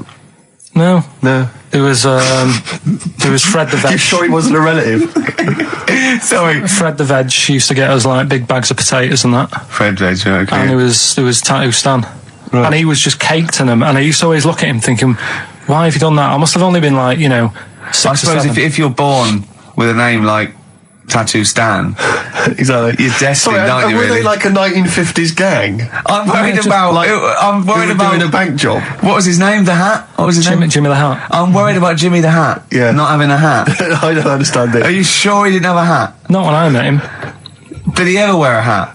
I didn't see him that much. Do you think it was a joke, like, when your mate's sort of like, 8 foot and huge, you call him Little John or Tiny? Do you think the fact that he never wore a Yeah, hat? they went, hold on, I've noticed something about Jim. Go on. No hat. And I go, oh, true, let's call him Jim the Hat. Jimmy the Hat, yeah. But my Uncle Stan, he had like loads of them. He did them himself. Oh dear! And it was always that thing. God. What was it? Things like? It was he had like the cross cut here, made in Britain. And if you're going to do them yourself, I'd say at least make sure you're sort of a good drawer. Yeah, and don't do it in the mirror so it comes out backwards. Well, that was the other thing. But like, I remember he did. Names are all right. He had like all his kids' names down his arm. And, what are they called? Yeah. Oh, God, it's Tattoo Stan Jr. Yeah. And Paul shits the bed. I'm trying to... Oh, Wabai Kate. Yeah. But yeah, Frankie never amounts to anything. Oh, God. so he had like... Johnny, I don't think he's mine. So he did all this... I don't even know why I'm telling you about tattoos. No, nor do I, Carl. Hey, to be honest. Don and Blitzen from the About a Boy soundtrack by Badly Drawn Boy. Christmas theme there. You spotted the Christmas theme. Yeah. Carl's not really in festive mood, but I can't imagine Christmas is your time of year, is it, Carl? Well, I'm not sure any time of the year is, really. I liked it when I was about... I think when I was about 7, I enjoyed it. was that the one? Was that the year, the big year for You you? get loads of stuff, you don't have to worry about anyone else, but once you've like got a job... What did you get when were you doing your paper round? How old were you then? I was about 13, 14. Well, that was then you were a man, weren't you? I had to buy stuff. Oh. But you're still not You're quite a having a good selfish time. man, aren't you? I didn't realise this. No, it's just that And Christmas... that's coming from him, Carl. My dad always said... All right, steady on. Dad said Christmas morning was for like, for me, so he used to stay in bed. So he never... That's brilliant. That's a great thing to say, isn't it? Yeah. Christmas morning's for you. Run wild. Do what you want. Just don't bother me. I'm going to Honolulu for 2 weeks. That's great. Dad, it's Christmas. Do I have to do anything? No. So my mum used to get up because she used to like to see my face light up, when I opened the presents. And then... to give fireworks. And then... then I'd have to go to my bedroom from about 6 o'clock onwards because like my mum and dad were into having big Christmas parties and I wasn't like old enough to go. Right. So they'd say, right, you've had your fun there, you go up to your bedroom, stay in there. Really? Yeah, I remember one year, right, I got a train set, that's what I wanted. Yeah. Right? It's brilliant. Playing with it all day. I thought, I don't mind about the party, I'm happy staying up here playing with this. Brother comes in, he's had a few, right, he's going, yeah, give us a go on your train. How old is he? He's a bit older than me, so he might have been like, let's see. Well, let him be 18. Yeah, probably about 18, 19, And how old something were like that. I had a train set, so, I don't know, about 14. something like that. Yeah. Right, so I'm playing on that, loving it and stuff. And then he comes in and goes, give us a go. He turns the transformer up to like 14. He went really fast for about 5 seconds, broke it, and then he went back downstairs. Wow. So Christmas, I hadn't even got to Sounds Christmas like Day. the Conservative government with British Rail. Satire, that is. Rick, I just thought that there's satire. If there's any satirical shows listening on it doesn't work in any way because there's the analogy falls down apart from there being a train. Think it through though. British Rail was trains, and the government broke the trains in many. Well, they didn't break them, like not officially breaking them, but they kind of. It does work. It's perfect. Oh, I'm very pleased with that. And I can't. And no one's asked him to be on Have I Got News For You. It's weird, isn't it? Because it's strange that when you've got a satirical mind that's as quick as that. Yeah. And he's broke your little train set. So what did you do? I just like watched telly and had some sausages. I bet you were happy with that though, weren't you? It's a bit annoying now, isn't it, when your main present of the year has been broke. And did it ever get it fixed? No, that was it. Put away. I'm intrigued why your parents wouldn't let you come and join in the festive fun. Was it like really debauched down there? Was it like eggnog everywhere? Well, no, but I mean, that's fair enough. 6 is a little bit early, but I just think, if you're a kid, he had his fun, put him to bed at 8 maybe. And you think so on Christmas Day? I thought that was a day for family. Well, not if there's a party going on. Well, don't have the party on to Christmas Day. Well, that's another option. Yeah. Your parents are weird. Aren't they a strange breed? Well, I think that was the year, right? You're talking about buying presents and stuff. I think I did treat my mum to... I didn't buy my dad anything. I think that was like when I got a bit older, I used to get my dad something because he wasn't that bothered anyway. No. So, got my mum. There was a cheap shop, right? Of course. Thank God for that. Called Snips. Right? So I went in there and I thought, let's see what I can get her. And remember Victoria Plum? I don't think so. Well, it's like a fairy character. Right. And my mum's into gnomes and stuff, right? So I thought, right. She must be pleased with you then.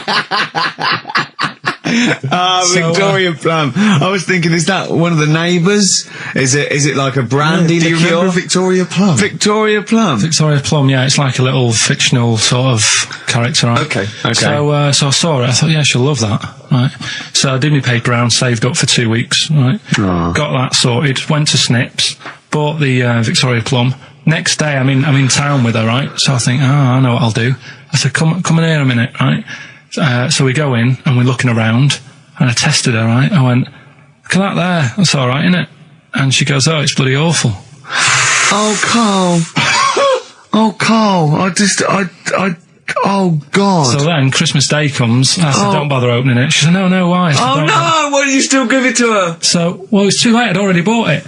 Oh, Carl. So she opened it, and I was like, and she said, oh, that's nice. I said, why are you saying that? I said, the other day, you said it was bloody awful. She said, oh, no, I thought you were pointing at something else. Oh, no. So that's why I don't get anyone anything anymore. Oh, God. Play record. Oh, God. Oh. That's good, isn't it? Not bad. Gold Rush. Let you down. I'm actually quite affected by Karl's Victoria Plum scenario. Just the fact that, like, that eagerness. He wants to make sure it's a great present. He's saved up his paper round. He thinks it's like a gnome, but modern. I'm worried that you're using it as an excuse now, and that's why you're not buying anyone any gifts, because you've had your fingers burned once. I mean, you were 6, 7 years old. To be fair. No, you weren't. You were about 13, weren't you, if you're doing your paper round? Yeah, it must have been, 11 or 12 then. All right. Yeah, so I'd saved up. Oh, no, I'm not using it as a thing. It's just that. What did you get your mum this year? I've sent them some money so they can get a passport. So they can get a passport? What do you mean, where are they? Immigrants? Are they trapped No, somewhere? Well, they're in a holding bay somewhere in Dover. Yeah, I got What a do you friend mean? who's a truck driver who's going to sneak them across. For New What Year. do you mean? So they can buy a passport. What do they do? Sell it when they were No, a bit down in their luck? No, they haven't got that much money, right? They've never been abroad, and the mate said they might take them next year, and they said, oh, we haven't got a passport, so You've I got thought... to buy a passport, have you? Isn't that your God-given right as an Englishman? No, you've got to pay for them. They're 30 quid each, so you better had to, otherwise they're conning me. Right. They So said you it's sent them 30 quid. 60 You don't quid? get born with a passport. Of You course you sent them don't. 60 quid in an envelope, have you? Well, check. Right. I love that. He'll be watching telly and France will come on and he'll go, oh, what do you think of that? She goes, it looks bloody awful. Yeah, Don't open it. no. Don't open it. Don't open it. So you've not paid for a holiday for them. You've No, you've just given sorting them- out the... Well, it's the better prize, isn't it? Because they can't go anywhere without it. Well, the passport keeps on giving. Yeah, It's the perfect so- 10 years. That is, yeah. So, but no, I never used to. I mean, I can't think of other things. I used to get me dad once I started getting him stuff. It used to be a dressing gown, Yeah. and then. But as an extra surprise, I used to put like a cigar in the pocket, so he'd think that was it. Yeah. Then he'd put it on and put his hand in the pocket. Right, and then he what's just this? hit you because he thought you'd nicked it. Oh, dear. So you bought him a jacket with a cigar? That's quite thoughtful. Did you sneak a cigar once on Christmas? Yeah. Well, that's when they used to have like the big do's, like I say. You know, they were known for it. Like the whole estate used to know that. You know, we were having a party. Yeah. So, So they'd all come round. So they all come round and You know. just have food and drink and that. And, I cannot imagine how unpleasant that must have been. Awful. And you locked in your bedroom with a broken train set. Yeah, crying. And looking at Victoria Plum, Yeah. whatever that was. In the bin. Oh, in the bin, yeah. And hear a mum saying, and he got me this. Got me Isn't this piece shit? of rubbish. You could hear him just throwing it against the wall and all, laughing. and all the neighbours laughing. Yeah. And you'd come down and just be in pieces with loads of spit on it. Yeah. Just They loads just of scratched gob out on the it. eyes. And all the Polaroids of them just like laughing at Yeah, it and pointing. stamping on it. all right. That's brought it all flooding back. But no, I used to get up in the morning and then like they'd still sort of all be there asleep on the floor and on the sofa. And Oh, that's awful. Carl. That's terrible. Christmas is surely the one day a year which is a family thing. It's for the kids. They're the ones no, but that that was Boxing Day. Well, I know. Oh, that's all right. It's not- It's over. Yeah. Back on the Christmas bike. is over. All right. Who's going to pay for this? What, me? Yes, Carl. You're doing 2 rounds today. Yeah, what's your paper round supporting the entire family? Yeah. No, so I used to get up and like go downstairs and they'd be asleep, so I'd be mooching about trying to find like another present that's still working. I love the idea that these people from the estate had like squashed his presents. So I found a cigar that had been sort of lit up and then put out, so I thought, I'll have a go at that. Yeah. I went outside and had a go, and that's the last time I smoked. Right. I tried it, I thought, I don't like that. I love the fact that he does everything once. Yeah. In his life, it's a line of, I've done everything once. I don't need to do it again. Teenage Fan Club from the XFM Christmas album, and that's Christmas Eve. Their guitar sounds are just brilliant. They're just always so nice. All right, Karl, would you like that? Would you like Teenage Fan Club? Yeah, they're good. Carl, I feel like you've never kind of enjoyed the wonder of Christmas. I can't ever get the sense, maybe except when you were very, very young, that kind of bright-eyed, thinking of Santa, kind of landing on the roof and climbing down the chimney and drinking the sherry or whatever. So I like the idea of it, right? Sure. The sort of, I used to get a couple of annuals every year, So did I, yeah. And I was allowed to open one on Christmas Eve. Oh, that's brilliant. So they could throw it on the fire. I think it is a quick skim through, do the words right. Yeah. I think that's to light a cigar off the cooker.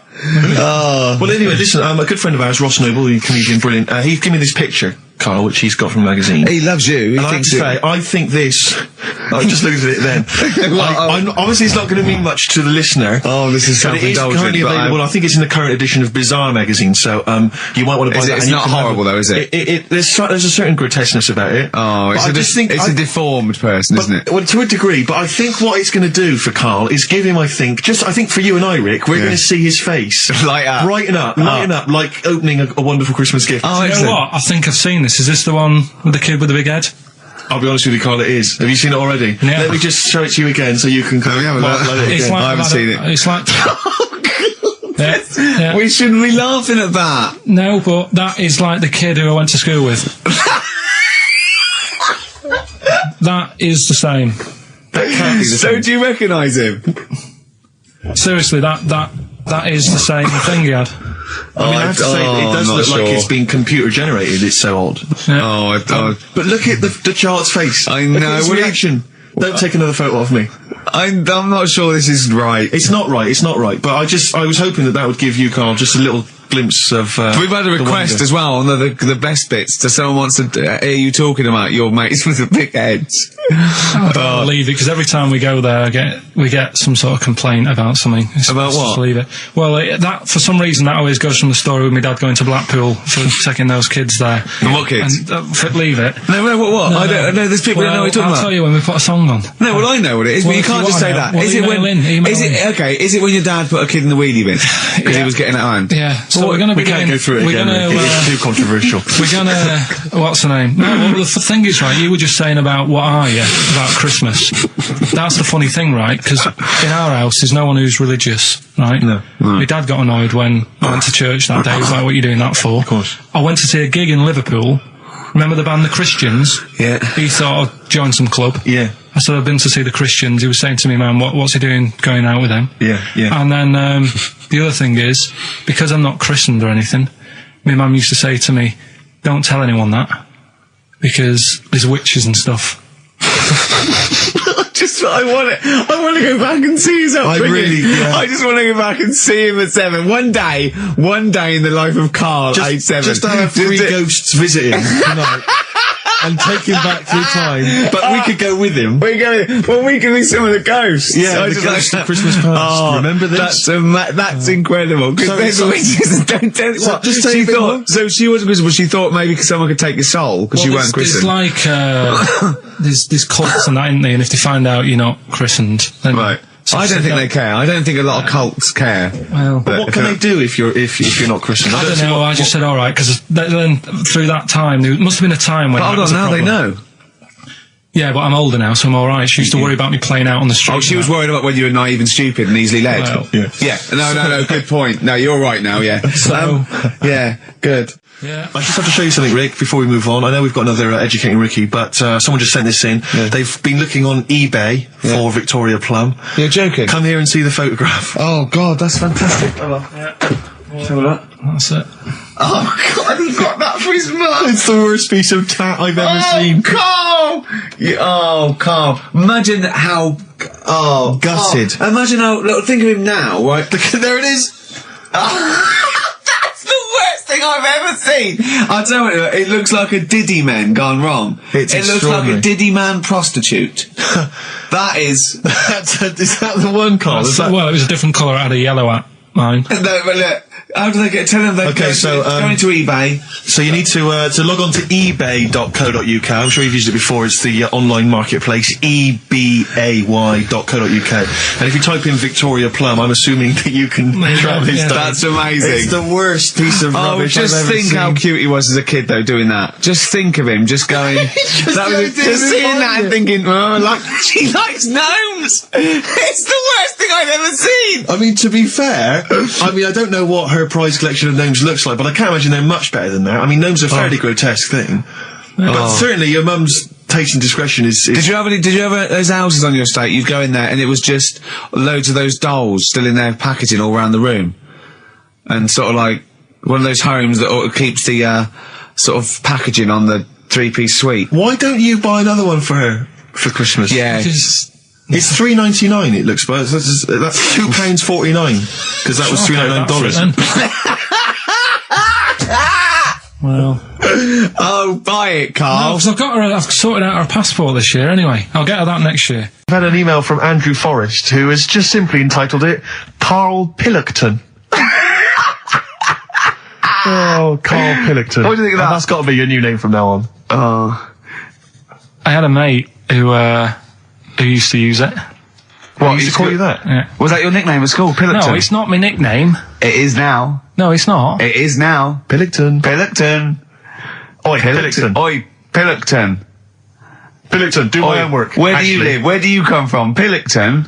No, there's this lad who called Mark, right, who I used to go to school with, who used to call me that. And his mum, right, was like obsessed with cleaning. And I was never allowed in their flat. He makes the place look untidy. So she used to, I don't know if it was just me or all his mates, but I used to turn up and she goes, yeah, he is in, but you know what you've got to do? And I used to have to go round the side of his flat, and he had a computer, right, which I used to play. I didn't have one at that point, but he had one.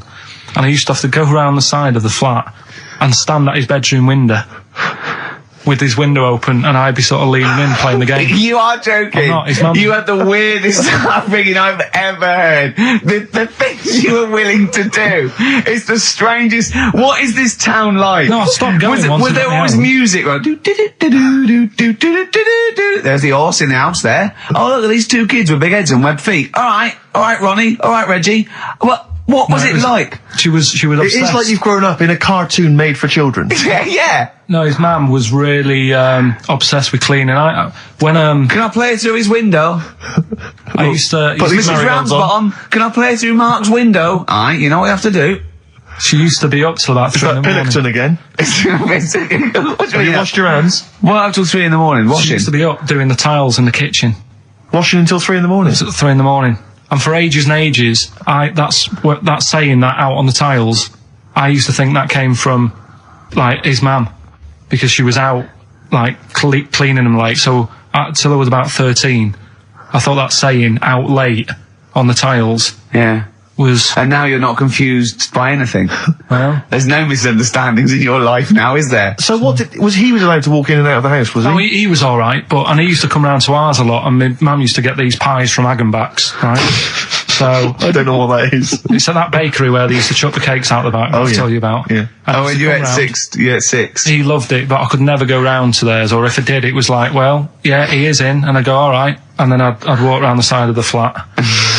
Stand outside. Why did you ever knock at the door? Why don't you just go around and knock on the window? Just to check he's in, because he wasn't always in his room. If he was in the lounge, he'd have to go to his bedroom, and then that's where he'd meet you. This is the strangest. And you'd play a computer game through the window. You say it was a flat. It wasn't like a 5th story one, and you had to get in one of those kind of cleaning contraptions and, like, winch your way up. I love the idea of that. So. Oh, Pilkington. Clocks from the Coldplay on XFM 104.9. I'm Ricky Gervais, with me Steve Merchant, and back Karl Pilkington. Hey. He's raring to go. That's nice when you have a bit of time off, isn't it? Yeah, how long have you had off now? About 3 weeks. About 3 weeks, yeah. We can't do that because we're sort of self-employed and we'd be letting people down, but it's different when you get paid anyway whether you turn up or not. But good to have. I'm never off ill. No, it's the first time I've ever been off ill. Well, no, I mean just you're off 2 weeks and then you're off. No, I just wish I was the kind of person who could let down an audience I know, of regular really, listeners. Yeah, but like I say, Well, no, we spoke to you. You weren't that bad. A cold, you don't go home for a cold. We were discussing this last night in the pub, and you don't go home for a cold. Okay, so moving on. What have we got then? We got some great cold, songs. though. I brought in the Smiths. I brought in Buzz Cox. I brought in Neil Young. I know Steve's got some hip hop. Some great hip hop. I've got some great Elvis Costello. It's going to be great. Carl, come on, concentrate. You've been away for 3 weeks. just annoys. No, stop saying that. What? You're annoying me now. Why? Oh, that what do you do? Go home ill? Oh, he's annoyed me. Oh, has he? Yeah, I got wet jeans and I'm a little bit annoyed. Can I have some time off but still get paid? Yes, of course you can, Steve, Carl. right? He called me up, winding me up about this, and right, I'm 30, right? I'm 30 now. I can only remember being off 2 times. Oh, his memory's going as well. You had some time off. And both of them were when I was at school. School? What's school? One when it was windy. Why did you have time off? Because it was windy. But to be honest, Carl, that lasted for 7 years. Your time off at school. Why did you have time off? Because it was windy. Were you windy, or was it windy outside? No, it was like when Your auntie wasn't out the window, was she? when the winds were bad in the 70s, and my mum said, "Oh, Whoa. What? I remember space operas and flares. I don't remember the winds being bad in the 70s. well, my mum just said, you might get blown into the road, so don't." She had so much faith in you, didn't she? As a human being. Is that why she got fired from the pie shop? I'm not coming in today, I might get blown into the road. God. The funny thing it was, right, Steve, they had this thing going at school, because a lot of people used to wag it back then. Used to what? Wag it, sort of not go in. Right. Right? And, they sort of tried to make it interesting for you by giving you An education. a certificate if you did a full week. Reward for the rest of your life with achievement. That sort of carrot. And also, like, let you go home at 3 o'clock on a Friday. Right. If you'd done a full week and that. Yeah. So it was lovely weather all week. Then it just sort of changed on a Friday. And I got up and it was all windy. It was My mum windy said, for Friday on 7, isn't it? don't, if you don't want, don't go in, because, you might get blown into the road and that. So I said, alright, then I'll stay off. And, so why did you told you to hold on to a fence or walk you there? What's this? Don't go out. Immediately give up. I love this getting blown into the road. Is that based on your cats that kept getting blown into the road? Well, so I got to school on the Monday, right? And the teacher said, Took you a right, long time. today, to punish you, you're the only one who wrecked the whole week, right? Everyone else came in. You didn't. So everyone else is going home at 3 o'clock today. But you're not. Brilliant. Serves you right, and I wasn't bothered though. It was great, because I said, well, you'll have to stay with me, won't you? And it was great. So all I did for half an hour was doodle and stuff. It was great that afternoon. yeah. And that was ages ago. That was like when I was about 8. And that's one of the times I was off ill. Yeah. So it was, but that wasn't even ill, that was wind. Yeah. Yeah. So, Yeah, it's a bit different when you're to be honest with you, world though, Carl. You can't just not turn up because you've got a bit of a cold or you're a bit fed up. I mean, we had an appointment 4 o'clock Thursday, wasn't it? And he had to call it because I cancelled it. Meeting went on a bit late. Time management. Get things done. If it was important, you'd get it done. Play a record, Carl. Pull your finger out, please. when I was a kid, right, and it's all right for you to go into women's toilets when you're a kid. It's like, oh, it's a bit cute, right? As long as you're not, like, over 15 or something, right? Right. But when I was a kid, I went into a toilet, and women, when they use their little cubicles, they don't shut the door. Some of them just sit down on the toilet, right? And you see everything. And, no, seriously, that's probably one of the first times I saw, like, a woman. Yeah. That, right? And my Auntie Nora when she was staying over. What happened with your Auntie Nora? She was, she's into wearing caftans. Into wearing what? You know, caftans. Oh, yeah. What caftans? Big, bellowy sort of dresses. Right. And, yeah, I used to sit on the floor at home in front of the telly. Sure. She was on the chair behind. Yeah. She did a bit of a sort of a Sharon Stone scene. Oh, God. Yeah. Did you see it? There was no underwear. No. What age were you? What was it like? What age were you? It was like a ripped tennis ball. What? Right, we're off air. We're off air. Either that or put us in for the Sonys. I've told you before about buying presents. Did those gloves have your name sewn in them? And a piece of string that ran over the back of your duffel coat? You know, I've never been into getting presents and that. I had the problem at that Christmas one, that time with the Victoria Plum. Yeah, we'd hate that. We'd hate to bring that back. We've done that. Because you talked about the book, because it's kind of to do with your dad, isn't it? He's a very bad gift buyer. Was that the problem? Well, yeah, my dad just wouldn't bother. It was my mum who sort of made an effort, and she sort of worked out half of what I wanted, then she left it to me dad to get it off someone, see if he could get one cheap or whatever. I love the fact that usually people talk about, like, drinking heavily or violent abuse, right? Yeah. But here's what he's been left with and scarred with from parents is bad gift buying. Yeah, and that's the not so Victoria bad, Plum is it? incident. In the greater scheme of things in the world, Yeah, but- that's not a bad thing to have, is it? There was this is what it's like about getting presents and stuff, right? With my mum and dad. Go on. My mate, Colin, right? Colin Makin? No, Colin Bailey. Oh, right? yeah. He had a little Sinclair Spectrum, right? Yeah. Computer, Yeah. which was like the thing to have at that time, right? Yeah. Used to always go round to his house. The deal was... Not the one you had to play through the window because you weren't allowed. No, that's another lad. Oh, right? yeah. This is a different lad. And the deal was, he came to our house, and my mum gave him a pie. And then I'd go round to his, and I'd stay there for a few hours playing, Hungry Horace and stuff like that on it. Sure. Right? Now, my mum and dad knew that I really wanted one of these computers, right? So I waited about a year. Came round to Christmas Day. I thought, I reckon might have one. Turned out they bought me the wrong one. They bought me a ZX81 instead of a Spectrum, right? And Christmas Day, I'm there trying to load the games up. It's not working. I'm thinking, what's wrong, right? And the thing with me, when I was a kid, I used to get quite sort of agitated. This is the moment. Right? I found out that it needed a RAM pack to make it work, right? Looking in the thing and it's saying, and make sure you put your RAM pack in the back. And I was like, oh, where's the RAM pack? And my dad's going, I don't know, I've got you the main bit. That's it. So, I was that wound up, I just was sick, right? Just sick. I didn't feel sick or anything, I just was like, oh God. Went to the sink, just sick. Because I was that on edge about it. I said, come on, we've got to get one. And my dad's like, Tandy's shut, we're not gonna get anything today. Ruined again, Christmas Day.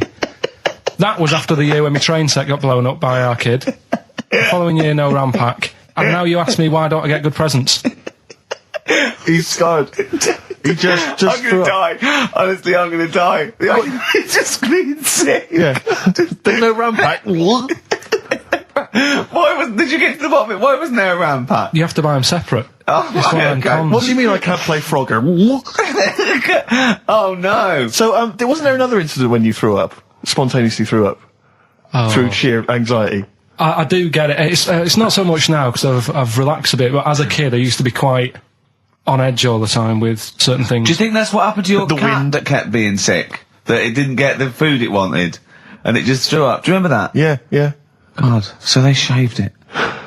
Yeah, but again, you see, the cat thing, I mean, it's mad. I was thinking about it the other day, right? I used to think I had quite a normal upbringing, You didn't. right? And someone was talking Your about the mother cat. once told you not to go to school because it was windy, Karl. It was Yeah. not Right. a normal The upbringing. cat was being sick, so she shaved it, so it was easier to clean. Right, well, my mum and dad went on holiday, right? And I stayed at the Rosses down the road. Oh, yeah.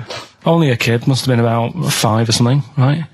And I was always running around in the house. I had a lot of energy as a kid. What the Rosses did, they had this cat that was dead violent, the most violent sort of angry cat I have ever witnessed. A tiger. It was honestly, Steve, if it was bigger, it would have been, because it was just always having a go at you. Yeah. If you went to pat it on the head, it went to bite you and stuff. And what they used to do with it, to stop me running around, I'd sort of be running around, and then I'd get a bit tired, and they'd say, have a lie down on the settee. So I'd lie down on the settee and I'd nod off. And what they used to do, I'd wake up and I'd put the cat on my belly.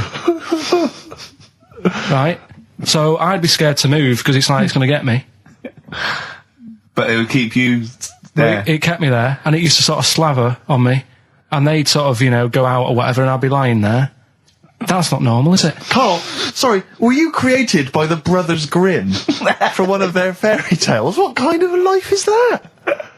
A cat paperweight to keep Karl in place. He keeps blowing around. It's windy.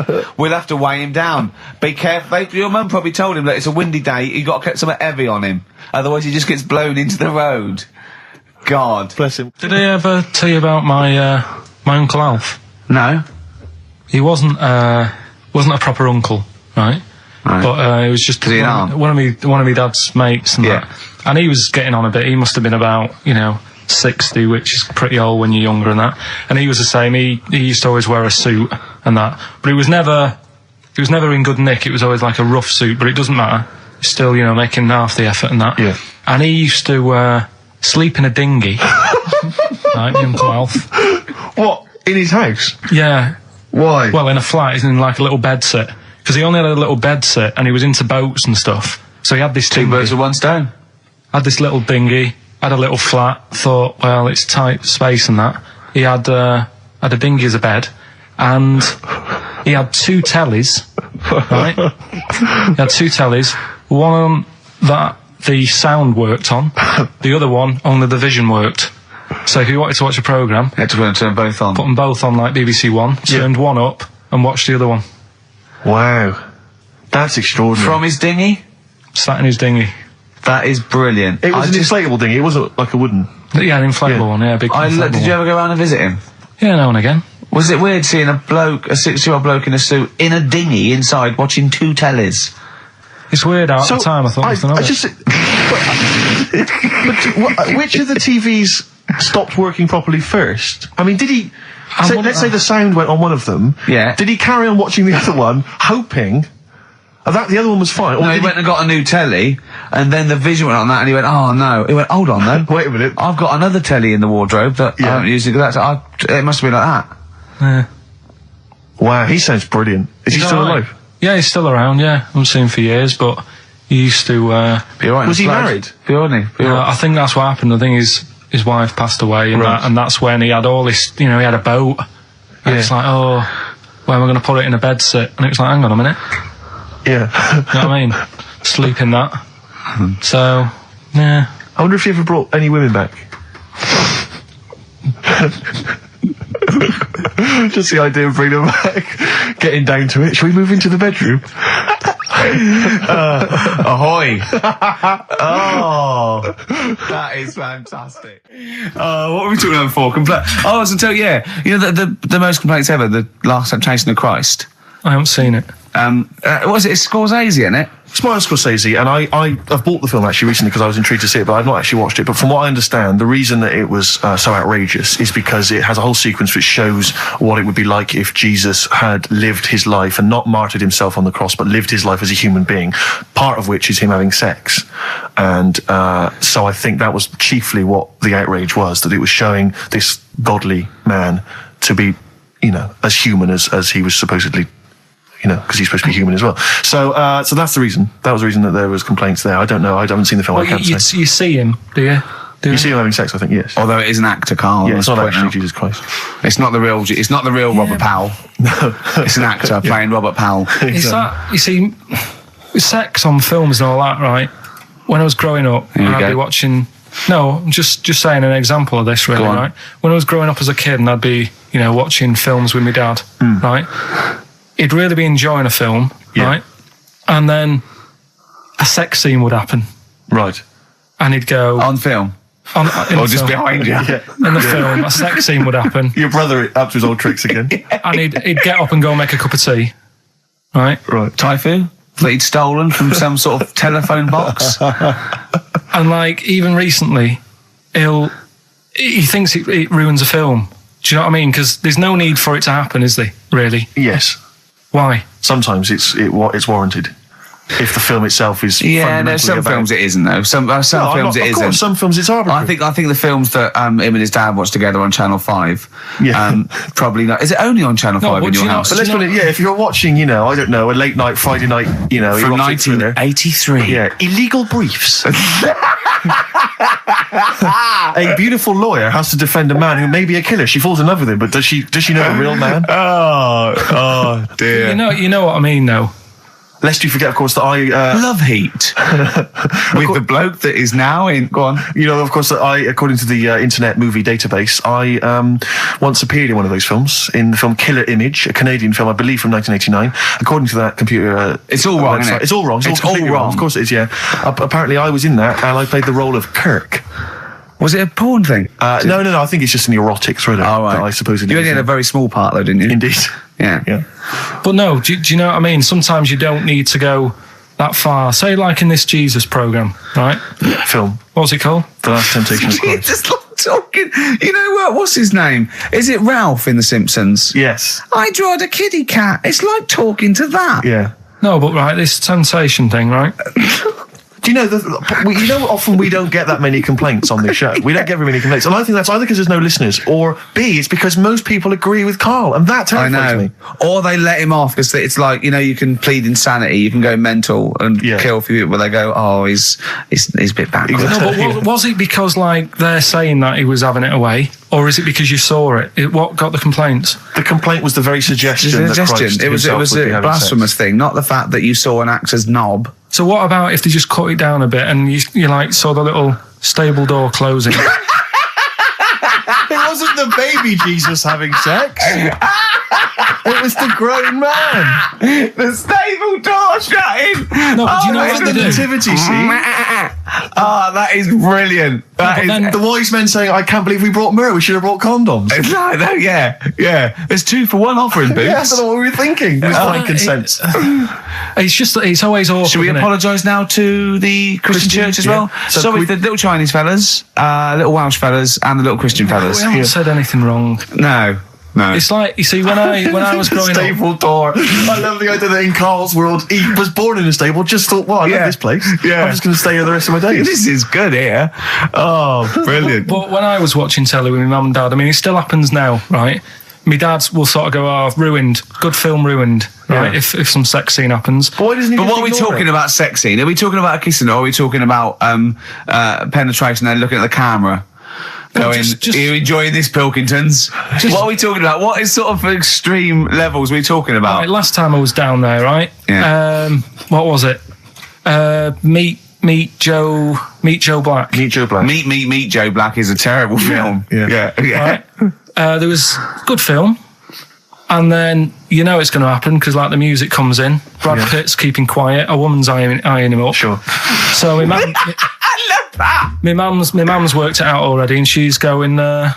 Anything on the other side, love? She knows. She knows. It's something's. So you can be enjoying a film and you can be an hour and 10 in, and then some spidey senses of one of them can go, should we turn it over? And the other one goes, yeah, all right. Are you sure it's not them protecting you from scenes of sex? So that what they're thinking is, what if Karl gets the idea to have sex? Yeah. That could lead to procreation. We don't want any more like him. We've got to end the line here. You sure it's not the doctor? Keep calling out going, you are keeping away from women, aren't you?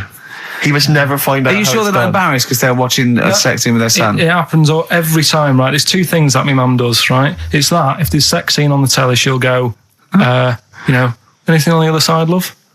And the other thing she always says, if ever there's anything on the telly with Elvis in it, she goes, oh, I like him, right? And we all know, we sat there, we know what she's going to say next. Yeah. So you don't even bother saying why, right? And she goes, he likes fat, ugly people. He what? He liked fat, ugly people. He didn't always go for like the good-looking fans in the crowd. What Elvis did? Yeah. Right. That was always the thing. And I'm sorry. Now, hold on. I don't know what we're doing now with our lives, Steve. Wait a minute. Right. So your mum says 2 things, right? She either says... Is there anything else on the other side? Or...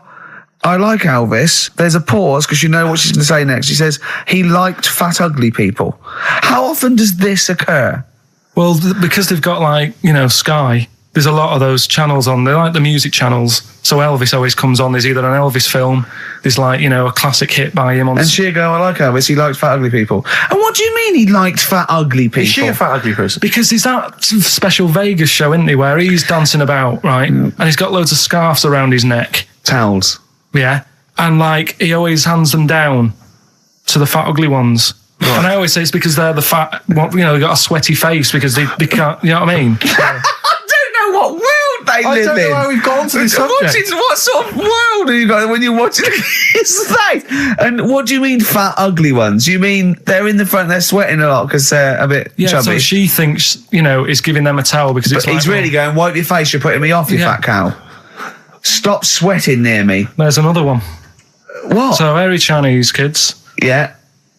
Jesus. We haven't slagged off hairy Chinese kids. We slagged off Chinese. We didn't slag anyone off. We just said they really haven't got a town as such, and they wear shoes. What did we say? Yeah, little wooden shoes. And what did the I just don't know how we got onto Elvis and big fat ugly women. I don't know I don't know how we sidestepped from the Last Temptation of Christ. Did you see that Fat Girls and Feeders Go program? on a minute. Eh?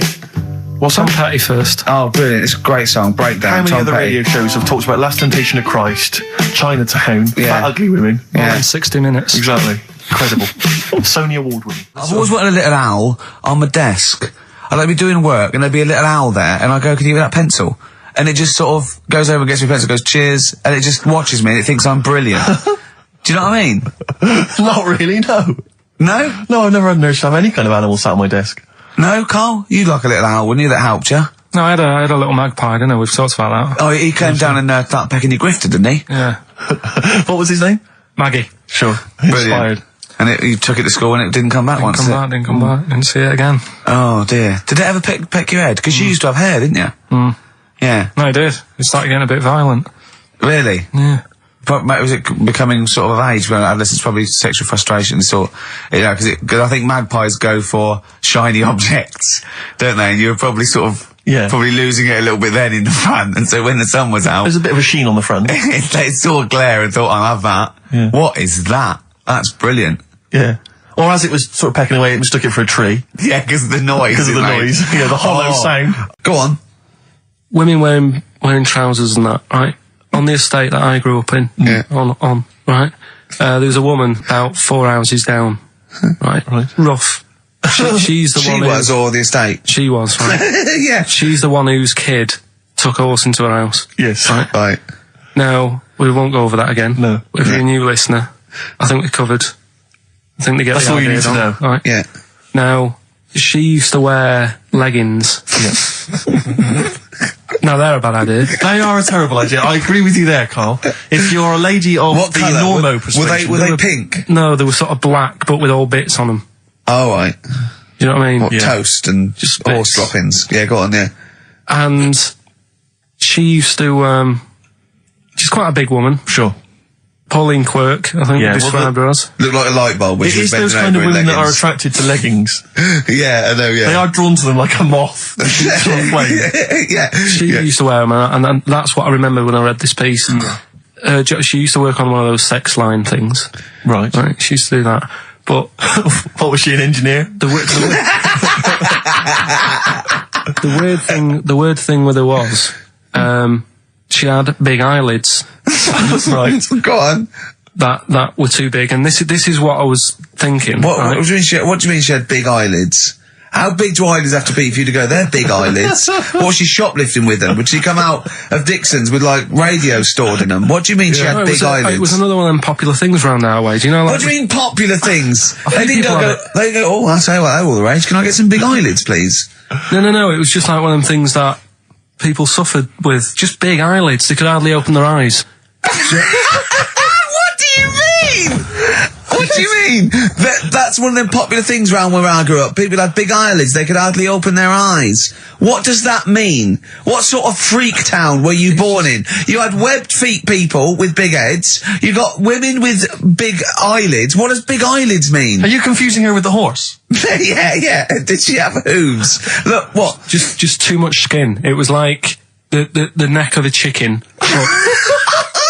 But on the eyes. Well, what's your point? Anyway, so there's this big eyelided woman with the leggings. And that's what I'm saying to you, though. That's when I read that story with people with trousers. Yeah. I went from that. Yeah. To a woman who used to have big eyelids. I still know the point. But then, and also the other bloke who had the eyelid problem was a mate of mine. Right. His dad had it, and same problem, massive eyelids. I don't know what that means. I don't know what that means.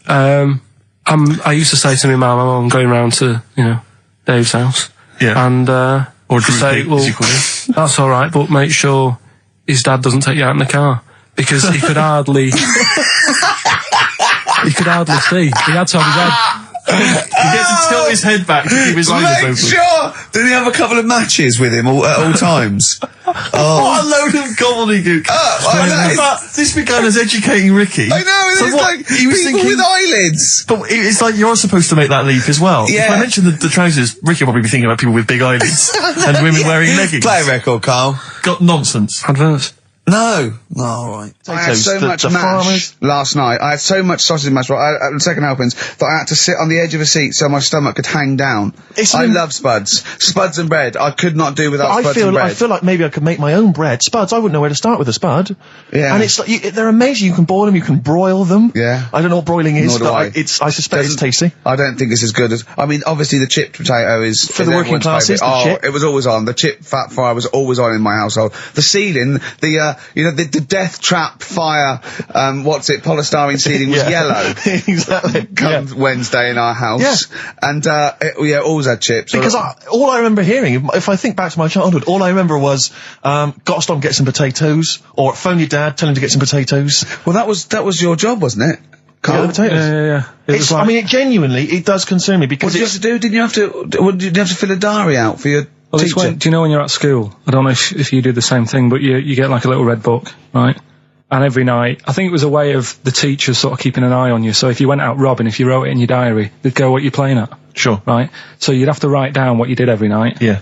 But I didn't get up to that much at that point. Sure. I used to just go on my errands. Yeah. And it was my job to like... I haven't heard errand since the 70s. Nice to hear that. I went to U-Phase, right, the little local supermarket. Yeah. And I got... what's it called? Euthanasia?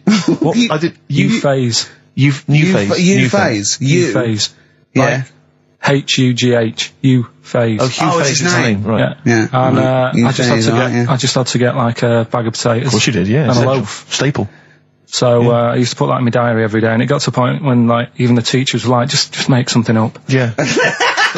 Stop putting the same thing in. Start joyriding or something. Live. I love the fact that he was fascinated by the strangest village in Britain, but the stories he's told us about where he comes from, there's him going around with two fellas with big heads, webbed feet, a little pigeon-chested bloke, him on his grifter with Maggie pecking at him, his dad in a telephone box nicking groceries, and a horse in the house next door. I mean, how strange was his upbringing? And him hanging from his satchel. Unbelievable. There's another woman who I remembered. Actually, I'll tell you later. Go on, what? I'll tell you later about another woman who I remembered. Give us a teaser. It's just a woman who rode around on a three-wheeled bike with her husband in a basket. Right, I'll tell you about right, and the final you don't get clip. Teasers like that on any other radio That's a hell of a funeral service. Right, listen. Right, tell us about this woman. Well, it was just because you were saying about the, our living. We are broadcasting now, aren't we? This is actually going out. This is live. This isn't us sort of like... Yeah, but you were just talking about how I lived in an odd village. Yeah. With kids with big heads and all that, right? And what I wanted to do... What is that again? There's two kids with big heads. Yeah, they just had sort of big heads and webbed hands and that. They went to my school. And when I spoke to my dad the other day, because I'm going to see my mum and dad tomorrow. Oh, yeah. So I said, have we got any school photographs with the big-headed kids in? And he said, no, nobody bought those sort of school photos because they were in it, so it was always a bit ruined. But I said, well... No, he said sales were, because he obviously talked to other dads and stuff like that, and he just said, no one bought them. But anyway, so... I would love them. Yeah. That's why I'd buy them. Yeah, but I wouldn't stand out, would I? If it's on the mantelpiece. Yeah, well...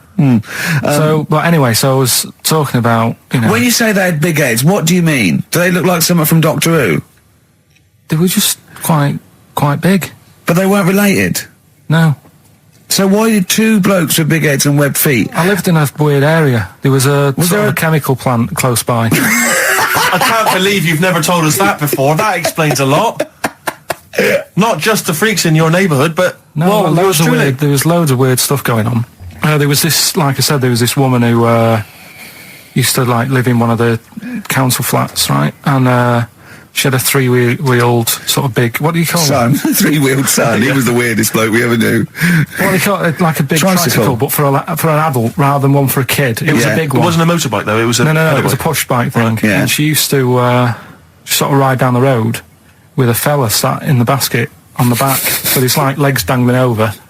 And they'd be going to the pub and what have you. Was it a different fella each time or the same one? No, Yeah. Little sort of bald-headed fella. Sure, it wasn't collection for like organs and things. Bring out your ill, and then just people just throw Grandad just in the back and go, right, we're getting £4 for Grandad. But she's He's got a lovely pair of testicles on him. They're very low, but they Bring out your dead or nearly dead.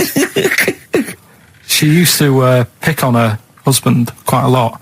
They'd be in the pub and what have you, and they'd be sat by themselves, but she'd always be sort of, you know, having a go at him, moaning at him, sort of pushing him about and that. So my dad and his mate, right, they went round to their house, knocked on the door, she answered, and he said he was a copper, right? He said, you know, Detective Pilkington, can I come in and have a word? So I'm just going to make a note of impersonating a police officer. Yeah, but for the good, he went in and sort of, now I've heard, superhero. Yeah. I've heard, you know, you picking on your husband a lot. Yeah. We'll be keeping an eye on you. Do it again, and there'll be trouble. And she backed off after that. She That's was all good. right. And how was the husband? Was he still in the basket though? Was he allowed to ever sort of like ride up front with her? Or was he just always in the basket? No, she'd sort of stopped picking on him in public places and stuff. That's like good. That. Just You did it behind can't closed get done, can you, just for doing that? I think impersonating a police officer Well, is you a criminal probably did. offence. There was no gain. I think you can't impersonate a police officer full stop, but I think they'd probably be lenient on him that he was, you know. But let's face it, he's not going to be caught because well, we don't even know about it. It's not like his son's going to say it on a radio station, is it? And stitch him right up. Is this something you did generally? Kind of a little bit of light vigilante work? Just whatever, him and his mate, just, you know, if they saw something going on, they go, what can we do? Sure. What little scam can we do, or whatever. That's fantastic.